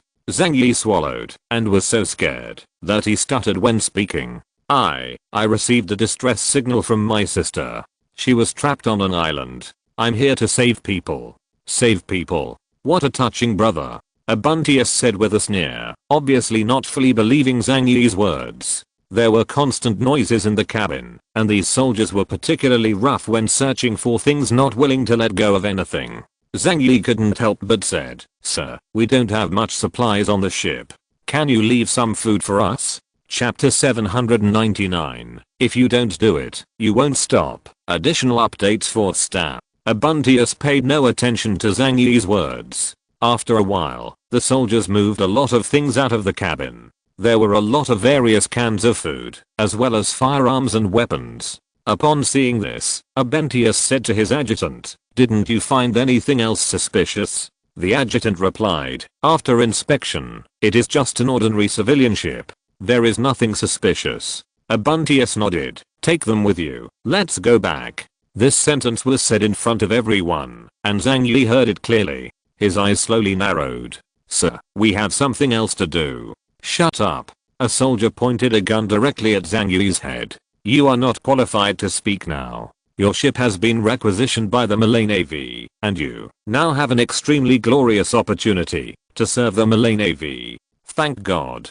Zhang Yi let out a long sigh. Lao Xian and others looked at the soldiers in front of them and felt sorry for them. "Isn't it good to be alive? Do you have to seek death? What I hate the most in my life is people pointing a gun at my head." Space acceleration, 30 times. Zhang Yi's figure suddenly disappeared in front of the Malay Navy. A black light and shadow flashed across the sky, like a long black snake appearing across the sky. An instant later, more than a dozen Marines were cut into two pieces with their guns. Abuntius's hair stood on end, and he realized that the crisis of death was approaching. He raised his arms and turned into a huge crystal shield in front of him. However, all the desperate struggles were in vain. With just one knife, he was no different from an ordinary soldier, and was killed instantly. 2 seconds. All the Malayan Navy on the deck of the Golden Front were killed. The Malay Navy on the warship realized that something was wrong and hurriedly opened fire. And Zhang Yi had already jumped onto the deck of the warship. How terrifying is the full strength attack of a top level Delta level alien? To ordinary people and low level aliens, he is God. Zhang Yi didn't hold back at all and used all his strength to kill the Malay Navy in front of him. This operation must be kept secret. If it is even a second late, the other party may send information about them to the Malay Navy headquarters. At that time, their action plan will be completely exposed. Zhang Yi cannot bear this risk. So at the beginning, he planned to send some supplies to calm the situation. It's a pity that these Malay Navy are too greedy, so they will have no choice but to die. After Zhang Yi instantly killed the soldiers on the deck, he swept out with a backhand sword. Crash. The bulletproof glass and thick armor of the command room were chopped to pieces like paper. Also destroyed were the soldiers inside, whose bodies in the command room were split into two halves. "Quickly, take control of their command podium." Zhang Yi yelled at Lao Xian and others. Then he held the handle of the Holy Inquisitor's knife with his backhand and thrust the knife under the deck. The dark matter surged like fire, directly destroying the power device below the deck, and then turned into a torrent and rushed towards every room. Those Malay soldiers were engulfed by dark matter. No matter what kind of material the combat uniforms they wore were made of, they were all submerged immediately and then decomposed into particle forms. Zhang Yi jumped from the knife edge and harvested the survivors.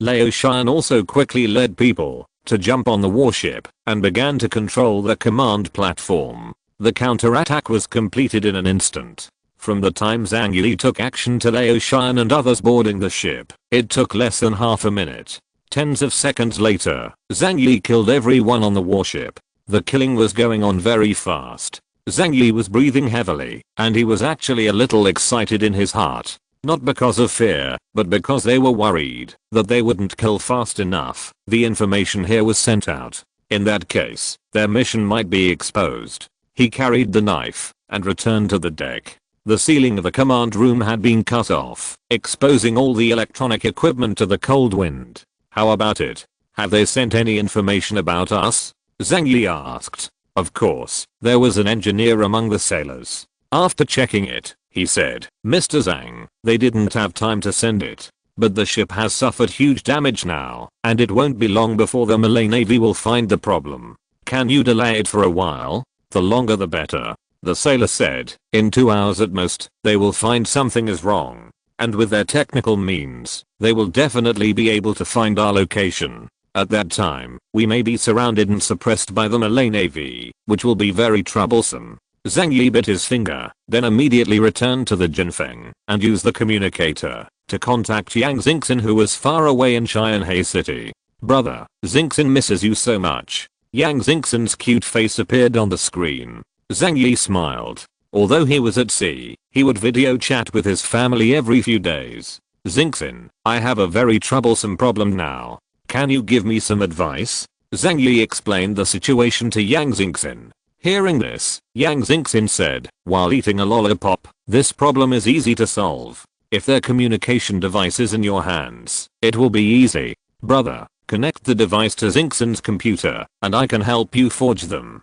Information to communicate with the Marais Navy. In this case, it will take at least 30 hours for them to find out something is wrong. Yang Xingxin sat in the control room of the shelter, with dozens of huge screens in front of her. Her little white hands were typing rapidly on the keyboard. Marais can only be considered a small country at the middle level. Their management system must be quite chaotic now. I'll find an excuse to try to hide it.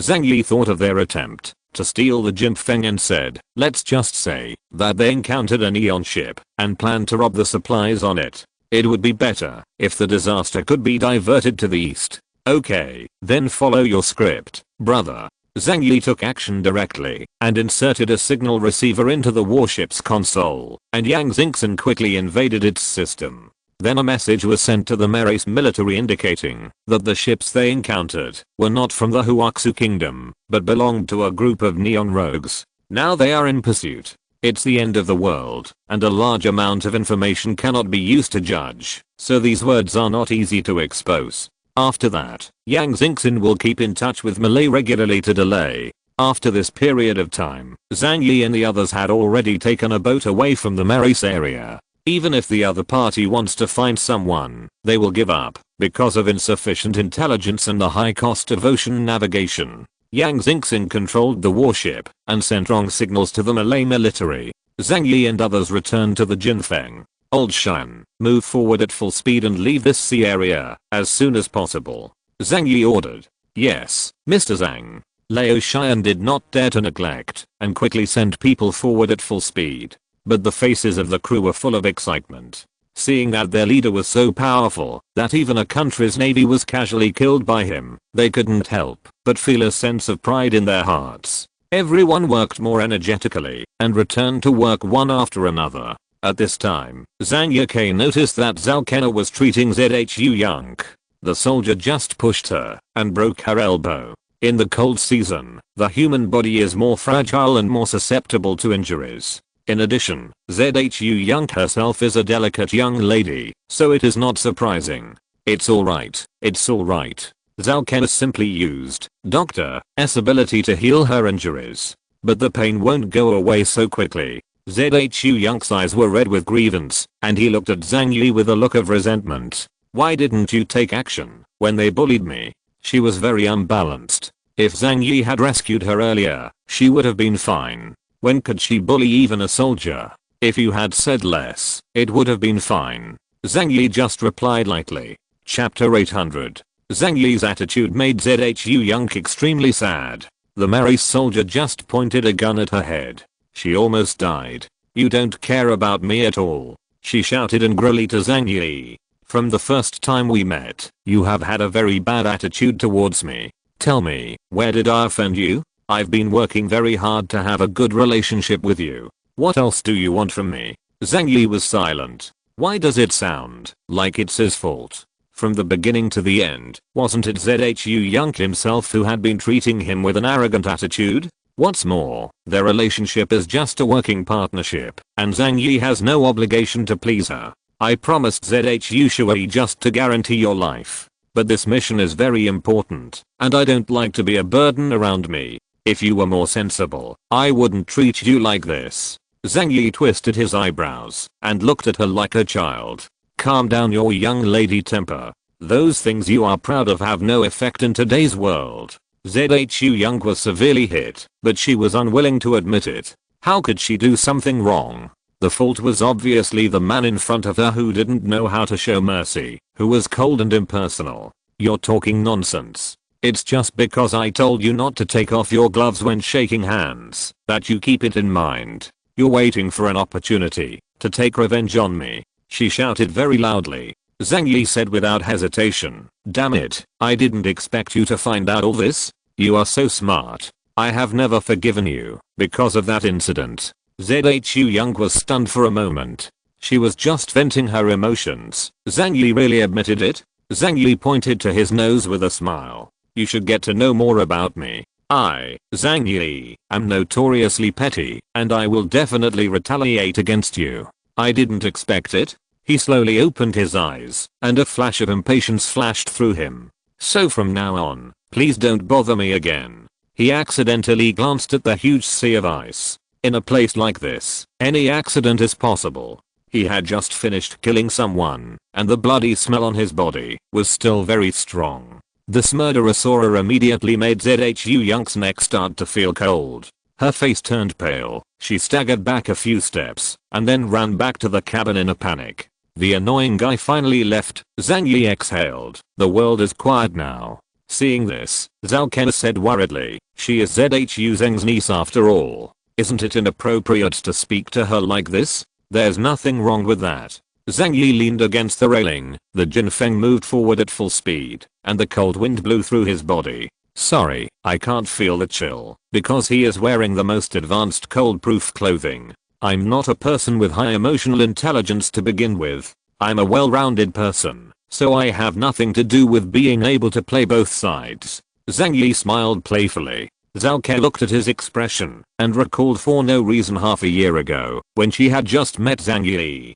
When the end of the world comes, he won't show mercy to anyone at that time and lives an extremely free and easy life. But now, Zhang Yi is still the same Zhang Yi. She smiled softly and said, sometimes I often think, if only I could be as chic as you. It's simple. As long as you don't have morals, you won't be kidnapped by another's morals. If you live heartlessly, your life will become easier. In the room, after Zhu Young returned, the first thing he thought of was to file a complaint with Zhu Zheng. She was like a little girl who was bullied at school, or a girl who was not bullied, but just felt wronged and reported it to the counselor. Generally speaking, this is a shortcut to secure a search, and Zhu Young is well aware of this. The communicator connected to Zhu Zheng's office. Zhu Zheng's majestic face appeared behind the desk. Skylark, what happened? Zhu Young sniffed. Uncle, I almost died just now. Full of grievance, she told Zhu Zheng what she had just experienced. I thought Zhu Zheng would teach Zhang Yi a lesson after hearing this. But after hearing this, Zhu Zheng just smiled and said, don't worry, this is all a small problem. There is no need for the Marys to take them seriously. The ships of my Huaxu can sail wherever they want. He thought Zhu Young was crying because he was bullied by the Mali soldiers. Zhu Young said dissatisfied, Uncle, although the Mary soldiers are hateful, Zhang Yi's attitude towards me is also very bad. I was pushed down by others, and he pointed a gun at me, but Zhang Yi didn't help me. Get ahead. Zhu Zheng asked in surprise, didn't Zhang Yi kill all the Mary soldiers? Doesn't this count as standing up for you? Zhu Young was speechless for a moment. Ah, that's true, but he was quite indifferent at the time. Zhu Zheng said with a smile, Zhang Yi is a person with a cold face and a warm heart. He may seem like he doesn't care about anything, but in fact the young man is very enthusiastic. He's like a pile of dry wood. You need to ignite it with your own flame before it heats up. A dry wood fire, you know? Young, Zhang Yi is very important to me and the entire Jiangnan region. You must have a good relationship with him and take him down. Zhu Young was completely speechless. She even felt that Zhang Yi's position in Zhu Zheng's heart was more important than hers. Zhu Young was so full of complaints that she couldn't express herself. She is not stupid and knows that continuing to complain about Zhang Yi will only make Zhu Zheng unhappy. But after ending the call, she couldn't help but feel irritated. Zhang Yi, you are really short-sighted. I want a woman with appearance and substance. Why are you so callous? Zhu Young complained angrily. She also wanted to get closer to Zhang Yi. However, Zhang Yi took Zhao Ke with him on the road, and the two of them were together wherever they went, giving her no chance to sneak in. But with Zhao Ke here, her charm will be greatly reduced immediately. The Jinfeng continued to travel southeast. While eating, Zhu Young took the initiative to find Zhang Yi. This time her attitude became much better. I have already talked with my uncle about the Malay Navy. My uncle told you not to worry and just continue to perform the mission. If you have any problems, the district will handle it properly for you. Zhang Yi looked at her gentle look and couldn't help but chuckled. I thought you would only file a lawsuit against me with your uncle. Zhu Young suddenly became anxious. How can you accuse someone of innocence? Zhang Yi raised his eyebrows. In other words, I guessed it right. The truth is the sharpest knife. Zhu Young took a deep breath. Okay, I admit that I was a little biased against you in the past. I will try to listen to you as much as possible in the future. I also hope you can treat me better. You know, I'm not an unreasonable woman. And I can be of great help to you in the future. She was hinting to Zhang Yi that, if he stayed with her, he would have the opportunity to gain more power and improve his status in the Jiangnan region in the future. Zhang Yi's eating movements paused slightly, and then he was non-committal to Zhu Young's words. The chicken talks with the duck. End of this chapter. Thank you very much for reaching the end. Don't forget to like. Looking for more exclusive content and immediate access? Subscribe to our Patreon. Remember, every like, subscription, or donation encourages us to continue. Thanks to everyone. See you in the next video.